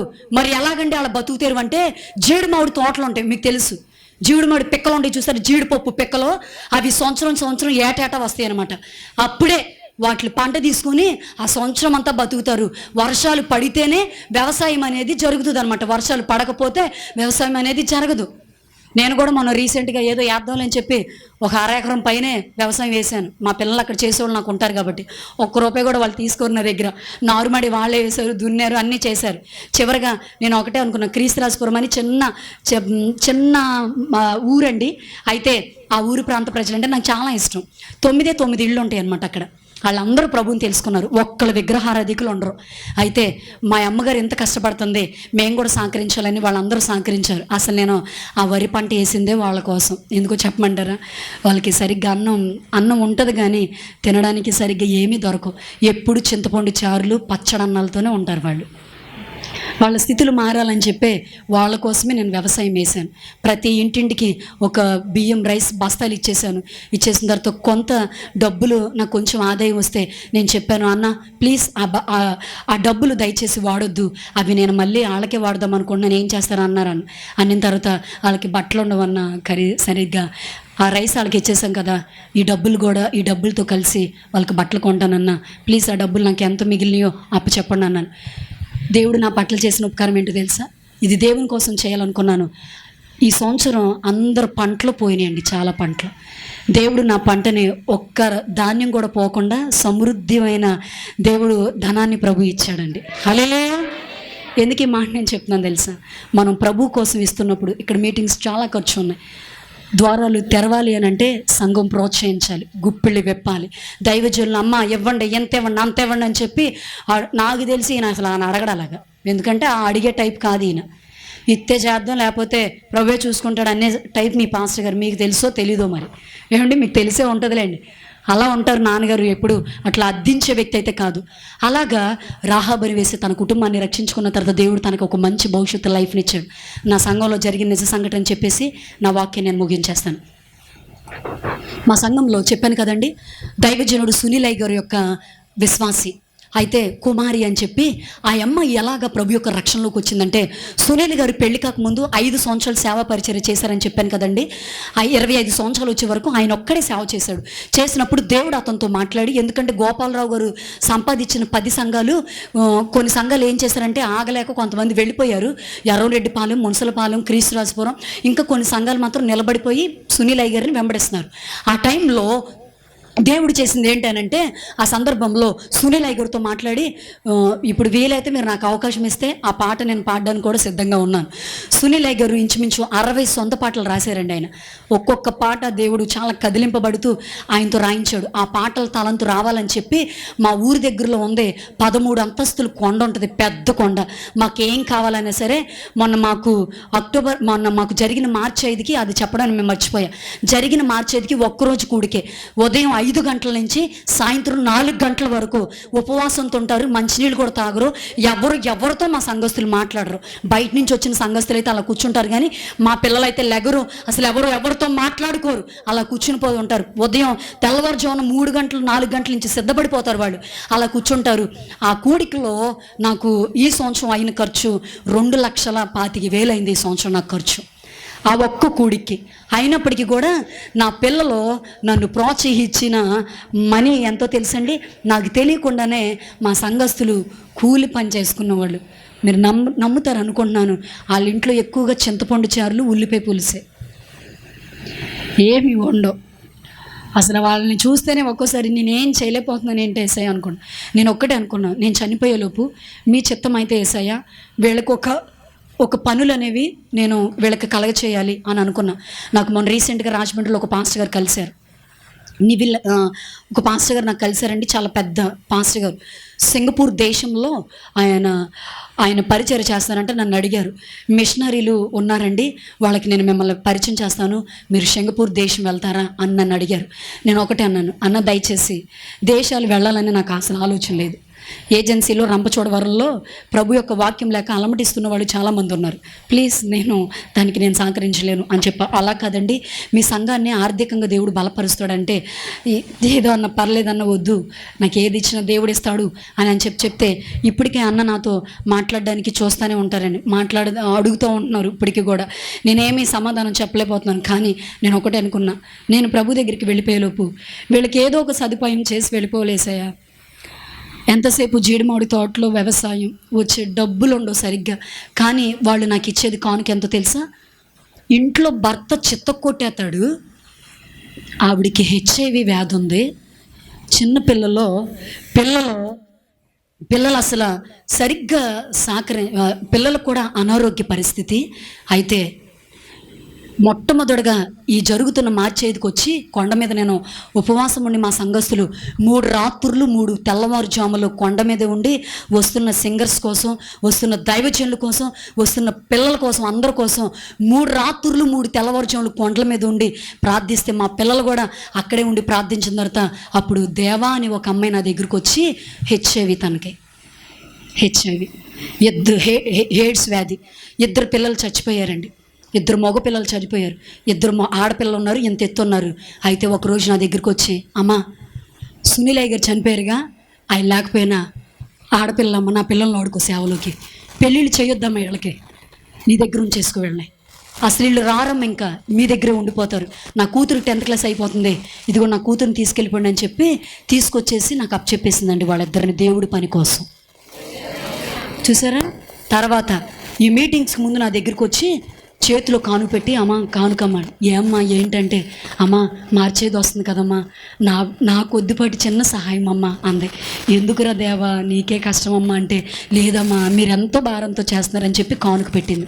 నేను తర్వాత అంతా అయిపోయిన తర్వాత ఆ కానుక నేను చూసేసరికి అందులో ఎంత ఉందో తెలుసండి, 10,000 తీసుకొచ్చి ఆ విశ్వాసం నా చేతుల్లో పెట్టిందండి. చప్పలు కొట్టి ప్రభునామాన్ని మనం పడతామా. భర్త తాగేసి రోజు పెచ్చగొట్టుడు కొడతాడు ఏమండి, ఆవిడికి HIV వ్యాధి, పిల్లలు సరిగ్గా అనారోగ్యంగా ఉంటారు. వాళ్ళు దేవుడికి ఇచ్చేస్తే దేవుడే వాళ్ళు వాడుకుంటాడని చెప్పి మా అమ్మగారు కూడా వెనకాల తిరగడానికి ఆడపిల్లలు లేరని చెప్పి సేవకి సమర్పించేసిన సునీల్ గారు మరణం తర్వాత ఈవిడే కాదు ఇంకొక అమ్మాయిని కూడా దేవుడు సమర్పించేశాడు. ఎలాగో తెలుసా, కావ్య వాళ్ళకి మేము అభిషేకిస్తున్నప్పుడు ఆ అమ్మాయి కూడా నాతో సునీల్ గారు చనిపోయిన తర్వాత దేవుడు కదిలించిన 31 ఆత్మలో ఎలా ప్రభువులోకి వచ్చిందో ఆ వచ్చిన తర్వాత ఇంచుమించు ఒక 4 పిల్లలు మేము మీరేం చేయమంటే అని చేస్తాం, మాకు పెళ్ళిళ్ళు చేయొద్దు, ఆడపిల్లలు, తమ్ముళ్ళు అర్థమవుతుందా, ఆడపిల్లలు మాకు పెళ్ళిళ్ళు చేయొద్దు, మా అమ్మగారితోనే ఉండిపోతాం, మేము మా అమ్మగారితో సేవ చేస్తాం అని చెప్పి అందులో మొన్న రీసెంట్గా ఒక అమ్మాయిని మేము అభిషేకించడం జరిగింది. నేను పెళ్లి చేసుకున్నాం. మా అమ్మాయికి చాలా ఆస్తి ఉంది, అమ్మ ఒక్కతే.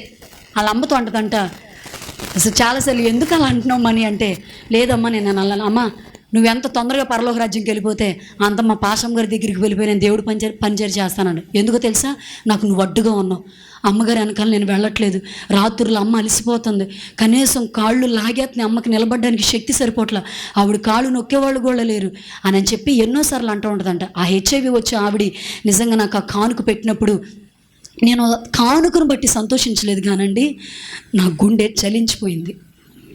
ఆవిడనే కాదు, భర్తలు సహకరించిన వాళ్ళు వచ్చేసి ఒక్కొక్కరు 5,000, 10,000, ఏమంటే 3,000, 4,000 ఆ కానుక పెడతంటే నేను ఒకటే అనుకున్నాను. నేను ఇప్పటికీ చెప్తున్నాను, ఏజెన్సీలో ఏ సపోర్ట్ నాకు లేకపోయినా నా దేవుని సపోర్ట్ ఉంది నాకు. అక్కడ చాలా విశ్వాసంతో చేస్తాను నేను ఆ కార్యాలు. ₹1 నా చేతుల్లో లేకుండా వెళుతుంది ఆ మీటింగ్లు మార్చేదికి. అంతకుముందు మార్చేది కూడా దేవుడు 3 లక్షలు అయింది సండే, కానీ 3 లక్షలు అయిపోయింది నాకు.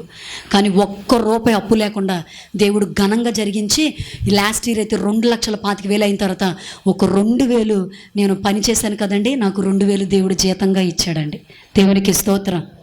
ఎందుకు ఈ మాట మేము చెప్తున్నానంటే, సునీల్ గారు సేవలోకి వచ్చిన తర్వాత అప్పుడు దేవుడు అతనితో మాట్లాడారంట. ఆ కొండ మీదకి వెళ్ళి ప్రార్థన చేస్తున్నప్పుడు ఆయన పాటల తలంతులు కావాలని చెప్పి మోకాళ్ళ మీద 7 గంటలు ఉండిపోయేవారంట సునీల్ గారు మోకాళ్ళ మీద.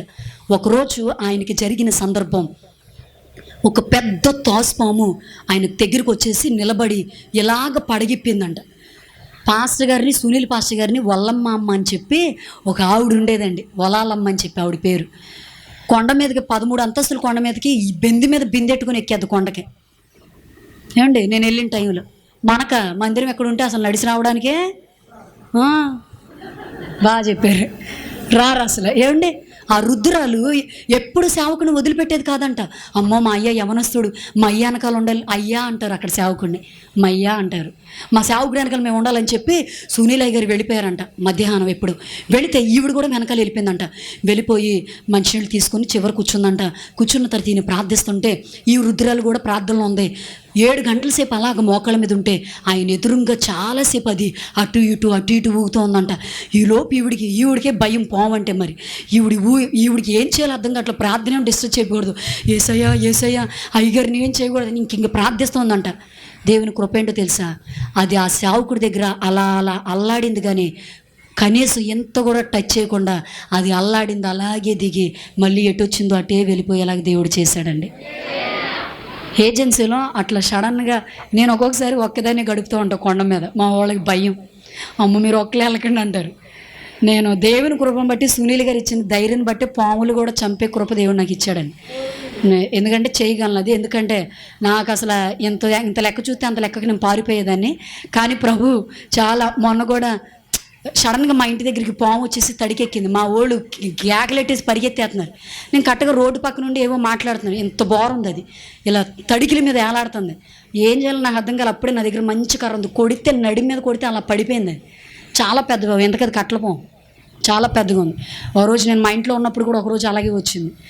దాన్ని చంపడానికి కూడా మా అమ్మ వేసిన కేక్ అది వెళ్ళి కారులో దూరిపోయింది.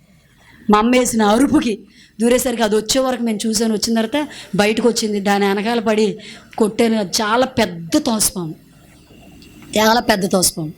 అయితే కానీ దేవుని కృప ఎందుకు ఇదంటే, దేవుడు ఆ ధైర్యం ఇచ్చాడు. ఏ అపాయం రాకుండా దేవుడు అంత గొప్ప సహాయం దేవుడు మాకు చేస్తున్నాడు. అయితే ఒకరోజు సునీల్ అయ్యగారితో దేవుడు కొండ మీద మాట్లాడి, సునీల్, మడిచెర్ల అనే ప్రాంతానికి నువ్వు వెళ్ళాలి, అక్కడికి వెళ్ళి నా నిమిత్తం నువ్వు సువార్త ప్రకటించి ఒక ఇంటికి నువ్వు వెళ్ళాలి అని చెప్పినప్పుడు సేవకుడు మడిచెర్ల. అయితే అక్కడ చెడుపు చిల్లంగి చేతబడితనం, మనుషుల రక్తం పీక్కొని తాగేవాళ్ళు చాలామంది ఉన్నారు. మడిచెర్ల ఎలా ఉంటుందంటే, జస్ట్ అమ్మ ఇటు వినాలి చెల్లి, 2 నిమిషాలు కళ్ళల్లో కళ్ళిపెట్టి చూస్తే చాలు వెంటనే మనిషిని వశీకరణ చేస్తారు వాళ్ళు. మడిచెర్ల అనే ప్రాంతం ఏమండి, అంత ఈజీగా చేస్తారు.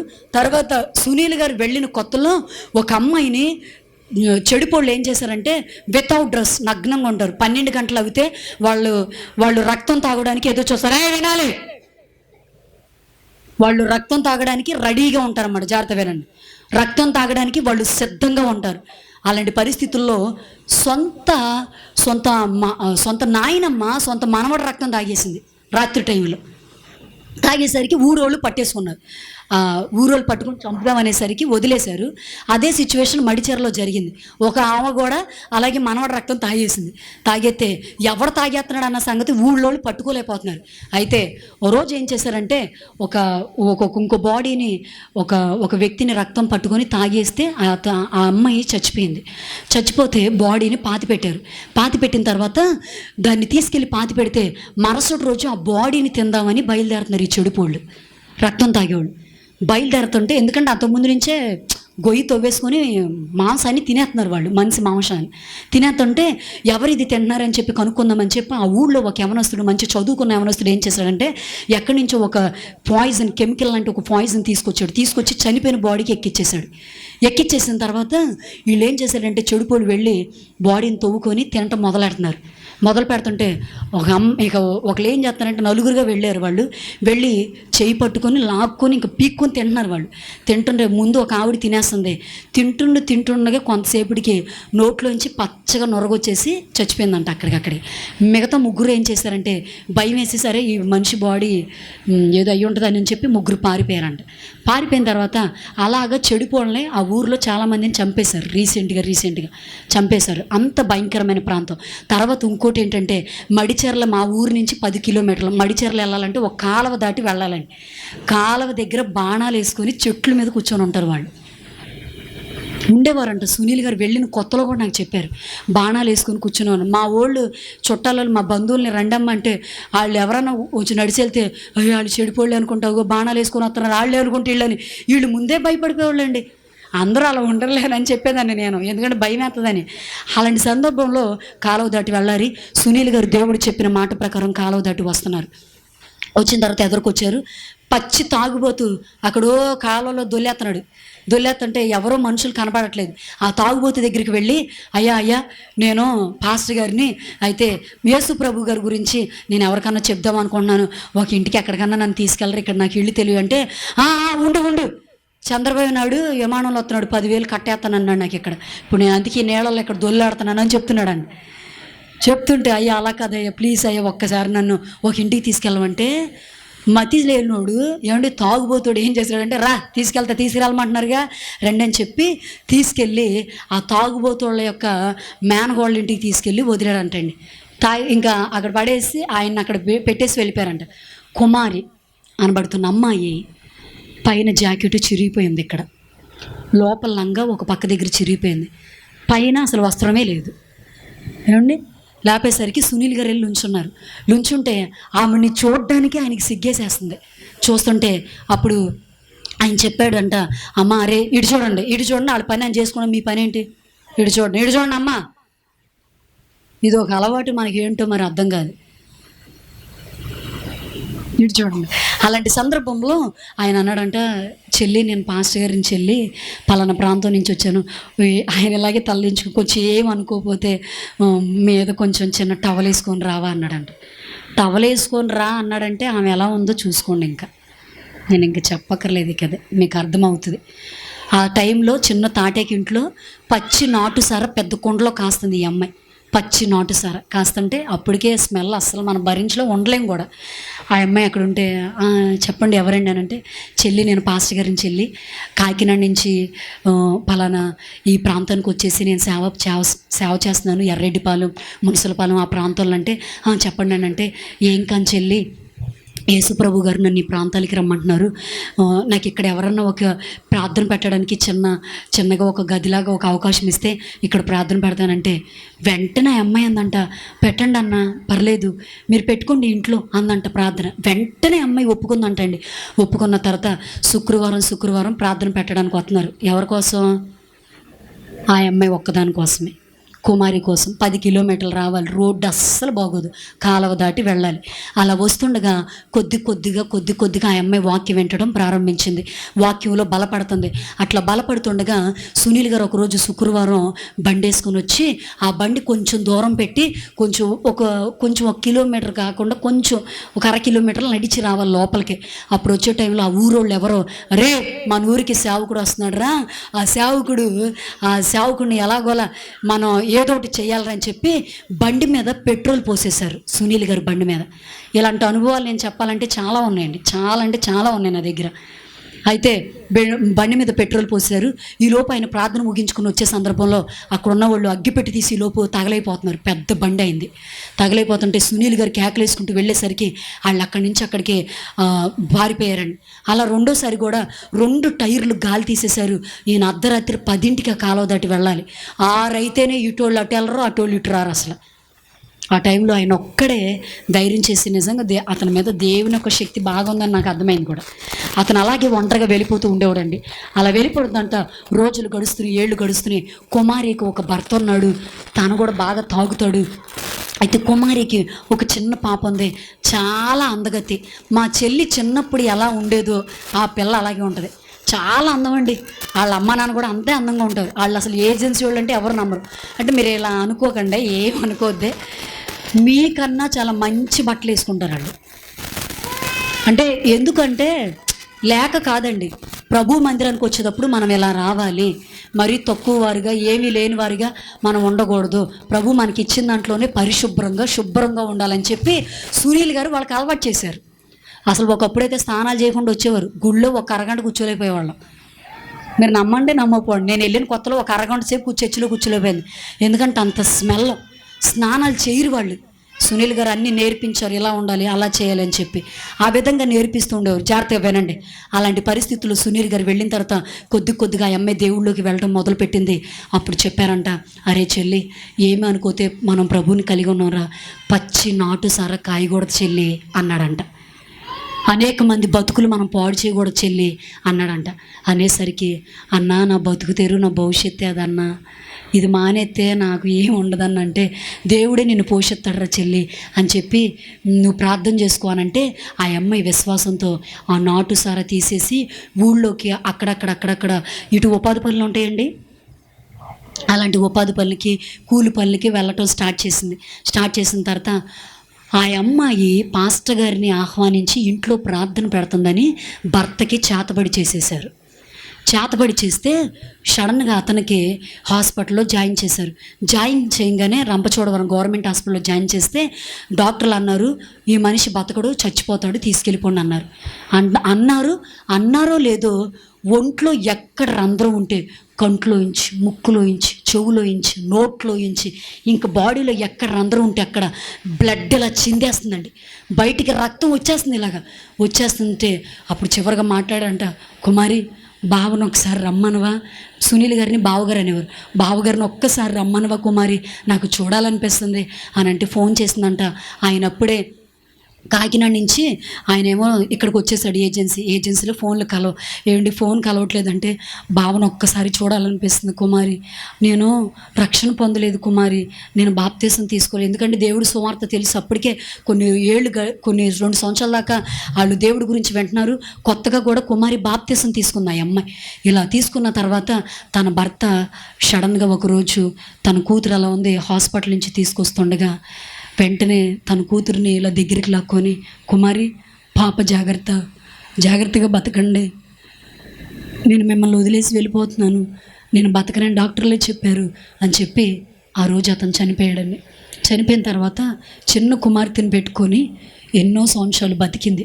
ఇట్లా సునీలయ్య గారు మందిరానికి రావడం, ఆ ఊరోళ్ళు అన్నారంట, పాస్టర్ గారు రావటం వల్లే ఇంటికి అతనికి అలా చచ్చిపోయాడు, పాస్టర్ గారు రావటం వల్లే, నువ్వు పాస్టర్ గారిని లోపలికి తీసుకురావటం వల్లే నీ భర్త చచ్చిపోయాడు అని చెప్పి వేధింపు మాటలతో అమ్మాయిని బాధ పెడుతుంటే ఒకరోజు కౌరు పెట్టిందంట సునీల్ గారికి, అన్నని నేను చెప్పే వరకు ఊర్లోకి రావద్దని చెప్పండి, మా ఊళ్ళో అన్నని కొట్టేయాలని చూస్తున్నారు, నేను చెప్పే వరకు, నేను కబురు పెట్టే వరకు ఈ ఊర్లోకి రావద్దని చెప్పండి అంటే ఆ అమ్మాయి కబురు పెట్టిందంట. అలా చెప్పిన తర్వాత సునీల్ గారు వెళ్ళలేదంట. తర్వాత ఆ అమ్మాయి కబురు పెట్టిందంట, సునీల్ గారు వెళ్ళారంట. ఆయన అంటున్నారంట, చెల్లి నేను ఇంక రానమ్మా అని అంటే, అదేంటన్నా అలా అంటున్నారంటే, నేను రావటం వల్ల మీ భర్త చనిపోయాడని చాలామంది అంటున్నారంట. ఆ అమ్మాయి పలికిన మాట ఏంటో తెలుసండి, అన్న నేను తెలుసుకున్న దేవుడు నిజమైన దేవుడు అన్న, నా భర్త చనిపోతే ఏంటన్నా, నేను తెలుసుకున్న దేవుడు ఈ ఊరోళ్ళందరూ తెలుసుకునే వరకు నేను దేవుణ్ణి వదిలిపెట్టనంట అని చెప్పింది. హల్లెలూయా. వదలనన్నా నేను దేవుణ్ణి, వీళ్ళు ఏమన్నా చేసుకొని వదలను నేను దేవుణ్ణి. భర్త సేమ్ నా ఏజే, నా మీద ఇంకా చాలా అందంగా ఉంటుంది, నా మీద చాలా అందంగా ఉంటుందండి, చాలా అందగత్తే ఆవిడ. అలాంటి పరిస్థితుల్లో కూతుర్ని చిన్న పాపను పెట్టుకొని బతుకుతుంటే ఎప్పుడైతే ఈ అమ్మాయి ప్రభుత్వం తెలుసుకుందో ఊళ్ళో వాళ్ళు ఈ అమ్మాయిని ఎలేసినట్టుగా మాట్లాడారు. ఇదిగోండి కుమారిగా పిలవబడుతున్న ఈ అమ్మాయిని కూలి పనులకి పిలవద్దు, ఈ అమ్మాయిని ఊళ్ళోకి రానివ్వద్దు, ఏ మీటింగులకి శుభకార్యాలకి అమ్మాయిని పిలవద్దు అని చెప్పారంట. తర్వాత తన చిన్న కుమార్తె అప్పుడే ఎదుగుతుందంట, అది కూడా వెళ్ళి పిల్లలతో ఆడుకుంటుంటేనంట దాన్ని ఒకరోజు అంట పెద్దోళ్ళే తోసేశారంట, వెళ్ళిపోండి ఊళ్ళో వాళ్ళు మీతో ఉండొద్దని చెప్పారు అని చెప్పి ఆ చిన్న పిల్లని కూడా దాన్ని తోసారంట. దాని చిన్న వయసు, ఆడుకునే ఏజ్, ఆడుకోవడానికి పిల్లల దగ్గరికి వెళ్తే పిల్లలు తోసేస్తున్నారంట. అది వెళ్ళి ఏడ్చుకుంటామా, నన్ను ఎవరు రానెత్తలేదమ్మా అంటే, వద్దమ్మా మనకి యేసయ్య ఉన్నాడుగా అని చెప్పి ఆ మాటలు చెప్పుకుంటా ఆ పిల్లకి నేర్పించుకుంటూ ఎంత దేవుళ్ళో పెంచుతుందంటే, ఇలాంటి తల్లులు ఉన్నారా అనిపించింది. కసిగా పెంచుతుంది చిన్నప్పటి నుంచి తన కూతుర్ని. చెప్తాను, దాని గురించి కూడా చెప్పాలి నేను సాక్ష్యం. అయితే ఆ విధంగా చెప్తూ మడిచెరలో మనుషులు మారడమే కష్టం ఉన్న ప్రాంతంలో దేవుని యొక్క కృపను బట్టి 7 ప్రభు యొక్క రక్షణలోకి తీసుకొచ్చింది కుమారి. చప్పట్లు కొడదమ్మా ప్రభు నామాన్ని మహిమపరుస్తూ. 7 ఇక్కడే నిలబడిపోయి 7 రక్షించుకొని ఇప్పుడు సేవా పరిచయం చేస్తుంది. మొన్న క్రిస్మస్ టైం వస్తే ఒక్కతే ఆ ఊరిలో క్రిస్మస్ పెట్టిద్ది, కొన్ని వేల రూపాయలు ఖర్చు పెట్టిద్ది, కొన్ని వేల రూపాయలు ఒక్కతే. ఎక్కడి నుంచి చేస్తుందో తెలియదు. ఏమండి ఎక్కడి నుంచి తెచ్చావమ్మా అంటే, దేవుడు నాకు ఇచ్చాడు వదినా తీసుకోండి అని అంటది. తినక డబ్బులు దాసి సేవ పరిచర్లోకి సహకరిస్తుంది ఆ అమ్మాయి. అలా చేస్తుండగా ఒకరోజు తన కూతురు ఆ పిల్ల, ఇది పెద్దదైపోయింది, నా భుజాల కాడికి వచ్చిందండి, ఇది పెద్దదైపోయింది, ఇప్పుడు చాలా పెద్దదైపోయింది. ఒకరోజు నాతో బాప్ప అంటది, నన్ను అత్త అంటది. అయితే బాప్ప మరే సిబిసి క్లాసులో మా ఊళ్ళో పెట్టండి బాప్ప అంటే, ఇక్కడ ఎవరు రారు కదమ్మా, మారుతి దాని పేరు, ఇక్కడ ఎవరు రారు కదమ్మా అంటే, బాప్ప నేను తీసుకొస్తాను బాప్ప, నేను తీసుకొస్తాను, మీరు పెడతారా అని అంది. సరే సిబిసి క్లాస్ పెట్టమంటుందిగా అని చెప్పి పెట్టానండి. ఆ సంవత్సరం మా పిల్లలు సండే స్కూల్ స్ట్రెంత్ 100 మంది అండి. మా పిల్లల్ని తీసుకుని వెళ్తే అది ఎంతమందిని తీసుకొచ్చింది తెలుసండి, 80 మంది అన్యుల పిల్లల్ని తీసుకొచ్చి అక్కడ కూర్చోపెట్టింది ఆ ఊళ్ళో. హల్లెలూయా. అమ్మా సంగమా, సండే స్కూల్ పిల్లలారా, యవనస్తులారా, అర్థమవుతుందా? దాని వయసు ఎంతో స్కూల్ జరుగుతుంటే కొద్దిగా పిల్లలు తగ్గిపోతున్నారంట. అది నాతో అంటది, బాప్ప పిల్లలు తగ్గిపోతున్నారని చెప్పి మీరు ఆగిపోకుండా బాప్ప అని అంటుందండి. అంటే వాళ్ళు వస్తారు బాప్ప తప్పకుండా అంటే, బోడి నేనేం మానమ్మని చెప్పా. ఇట్లా జరుగుతుండగా ఓ రోజు క్రిస్మస్ టైంలో, ఇక నా ముగించేస్తాను, క్రిస్మస్ టైంలో మొన్న జరిగిన క్రిస్మస్లో అది వచ్చింది. అక్కడికి వచ్చేసరికి సెలవు ఇవ్వరనుకున్న బాప్ప సెలవు ఇచ్చారు అని అంది. అట్లా సంతోషపడుతూ అక్కడ ఉన్న తర్వాత చివరిగా నాకు వాళ్ళ అమ్మ కానుక పెట్టింది తర్వాత వద్దమ్మా అస్సలు వద్దని చెప్పి నేను అసలు తీసుకోకుండా నేను వచ్చేస్తున్నాను. ఇది నా కాళ్ళకి ఎదురు పడిపోయి, అత్త కానుక అని అంటుంది. కానుక నువ్వెక్కడిదే, నీకెక్కడిదే కానుక అని అన్న. ఎక్కడిదో చెప్పమంట బాప్ప, నేను హాస్టల్లో ఉంటున్నాను కదా బాప్ప, అక్కడ అందరూ అన్నిల పిల్లల బాప్ప, అక్కడ నేను సాయంత్రం అయ్యేసరికి వాళ్ళందరినీ కూర్చోపెట్టి యేసయ్య కథలు చెప్తున్నాను బాప్ప, మా బాప్ప ఇలా సేవ చేస్తుంది, మీరు మనం కానుకిద్దామా క్రిస్మస్కి అని చెప్పాను బాప్ప. వారం అక్కడ కూర్చొని వాళ్ళ అమ్మ నాన్న ఇస్తున్న డబ్బులు దాచుకొని 500 పోగేశాను బాప్ప, క్రిస్మస్కి తీసుకోండి అని. ఒక తండ్రి లేని బిడ్డ వచ్చి నా చేతుల్లో 500 పెడుతుంటే చెల్లించుకోలేకపోయా నేను. చిన్న పాప వచ్చి, దానికి ఏంటండి ప్రభు సేవ మీద అంత కసి, ప్రభు పని చేయాలని ఎందుకు అంత తాపత్రం? మీకు అర్థమవుతుందా? తిప్పి కొడితే ఆ పిల్ల పెద్ద మనిషి మెచ్యూరిటీ కూడా అవ్వలేదని. సేవ ఏంటో భారం ఏంటో చిన్న పాపకు అర్థమవుతుందంటే అక్కడ జరుగుతున్న పరిస్థితులు ఒకసారి ఆలోచన చేయండి. అదొక్క మాట చెప్పి ఆ వయసులో 500 ఇస్తే 10 రూపాయలు ఇస్తే కొనుక్కొని తినేసే వయసులో హాస్టల్కి అమ్మ ఎప్పుడో నెలకొకసారో 2 వారాలకు ఒకసారి వెళతారండి. వాళ్ళు ఇచ్చిన డబ్బులు కొనుక్కోకుండా దాచుకొని బాప్ప వాళ్ళందరి దగ్గర నేను ప్రార్థించినప్పుడు వాళ్ళు కానుకిచ్చారు. బాప్ప అన్నీ దాసి క్రిస్మస్ వచ్చే వరకు దాసాను బాప్ప, 500 అయినాయి బాప్ప అని చెప్పి చేతిలో పెడితే అసలు నేను ఇంకా దానికి ఏం చెప్పాలో అర్థం కాలే. ఈరోజు నేను సేవలో నిలబడ్డానికి కూడా వాళ్ళే కారణం అండి. భర్త చనిపోతేనే దేవుణ్ణి వదలకుండా ఆ ఊరిలో ప్రభు సేవ చేయాలని నిలబడిపోయింది కుమారి. నేను వాళ్ళని చూసినప్పుడు యేసయ్య నేను ఇలా నిలబడిపోతానంది. ఈరోజు ఏం చేస్తున్నావు? తన వారిని రక్షించుకోవాలని, ఆ ఊళ్ళో వాళ్ళు తన చుట్టాలు కాకపోయినా అన్యుల పిల్లలందరినీ రక్షించుకోవాలనే ఆలోచన కలిగిన చిన్న కుమార్తె లాంటి మనస్తత్వం మీలో ఉందా? ఎవరికన్నా అడుగుతున్నాను సేవకురాలుగా, ఉందా మనస్తత్వం? వచ్చాము వెళ్ళిపోయాము, దేవుడిచ్చింది పట్టుకున్నాం వెళ్ళిపోతున్నాం, అంతే. ప్రయోజనకరమైన వ్యక్తులుగా ఉంటున్నారా? ఇలా నా సంఘంలో నేను చెప్పాలి కానీ చాలా సాక్ష్యాలు ఉన్నాయి. మీకు జస్ట్ ఒక చిన్న సాక్ష్యం చెప్పాను అంతే. ఇలా చెప్పాలి కానీ ఎన్నో సాక్ష్యాలు ఉన్నాయి నా జీవితాల్లో, అనుభవాలు పూర్వకంగా ఉన్నాయి నా దగ్గర. ఈ 10 సంవత్సరాల్లో నేను చేసిన సేవా పరిచర్లో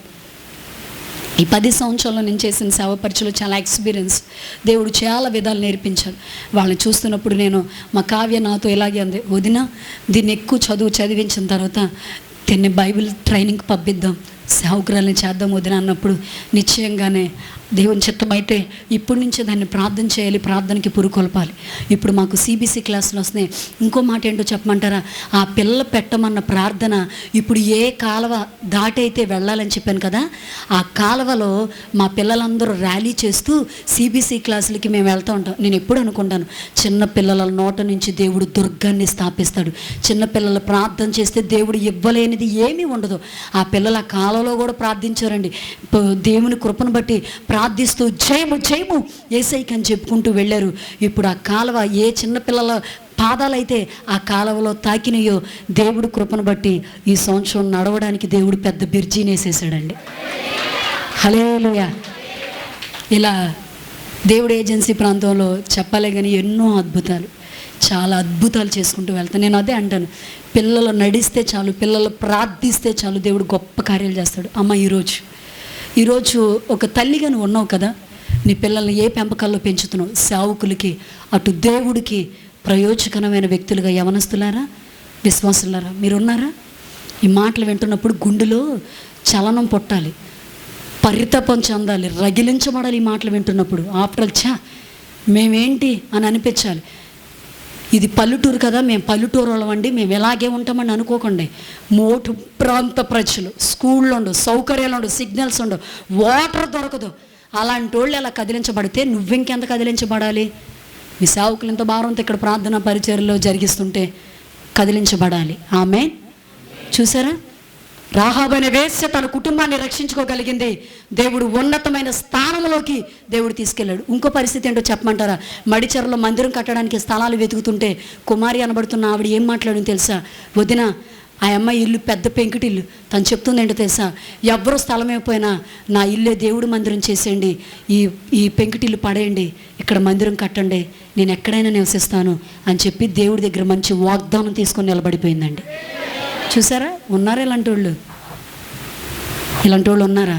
ఇలాంటి వాళ్ళు కనీసం సంఘంలో ఒక్కళ్ళు కదిలింపబడుతున్నారు. సెగ కలగాలి, మంట కలగాలి. అసలు వాక్యాలు వింటున్నప్పుడు మీ పిల్లల కోసం ప్రార్థించాలి.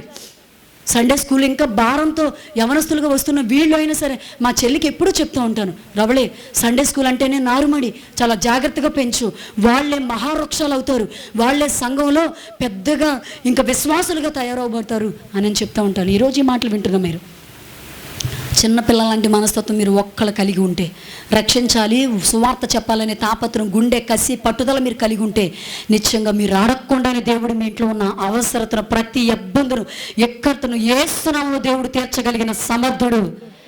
హల్లెలూయా.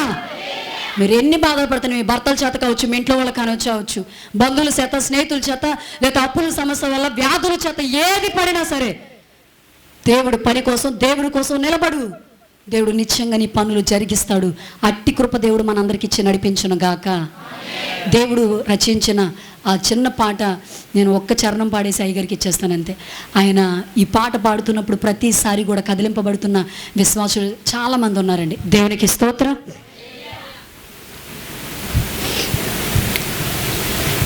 అమ్మ కన్నా మించిన ప్రేమరా సోదరా, కమ్మరైన క్రీస్తు ప్రేమరా. అమ్మ కన్నా మించిన ప్రేమరా, కమ్మరైన క్రీస్తు ప్రేమరా.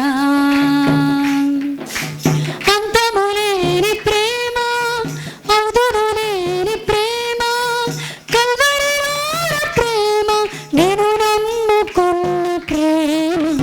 అంతములేని ప్రేమ, అవధులేని ప్రేమ, కల్వరిలోన ప్రేమ, నేను నమ్ముకున్న ప్రేమ. సిలువ ప్రేమ, విలువైన ప్రేమ, క్రీస్తు ప్రేమ, పవిత్ర ప్రేమ. సిలువ ప్రేమ, విలువైన ప్రేమ, క్రీస్తు ప్రేమ, పవిత్ర ప్రేమ. అమ్మ కన్నా మించిన ప్రేమరా సోదరా, కమ్మరైన క్రీస్తు ప్రేమరా. కలిసి పాడదామా? అమ్మ కన్నా పాడాలి.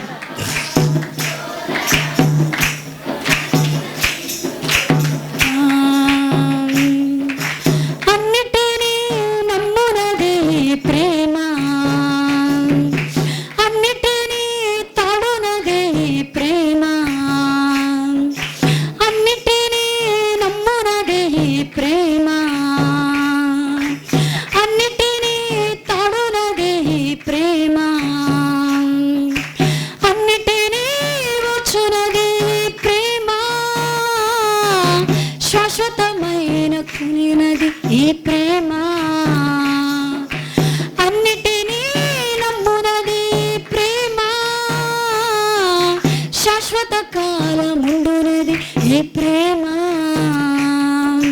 సిలువ ప్రేమ పడదాం, వైన ప్రేమ, క్రీస్తు ప్రేమ, పవిత్ర ప్రేమ. పడదాం. సిలువ ప్రేమ, క్రీస్తు ప్రేమ, పవిత్ర ప్రేమ.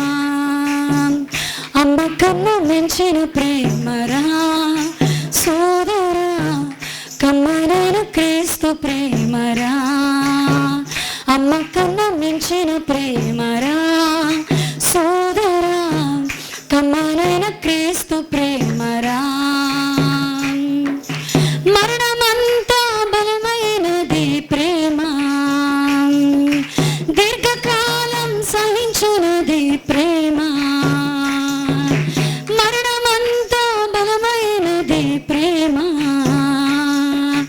దీర్ఘకాలం సహించునది ప్రేమ.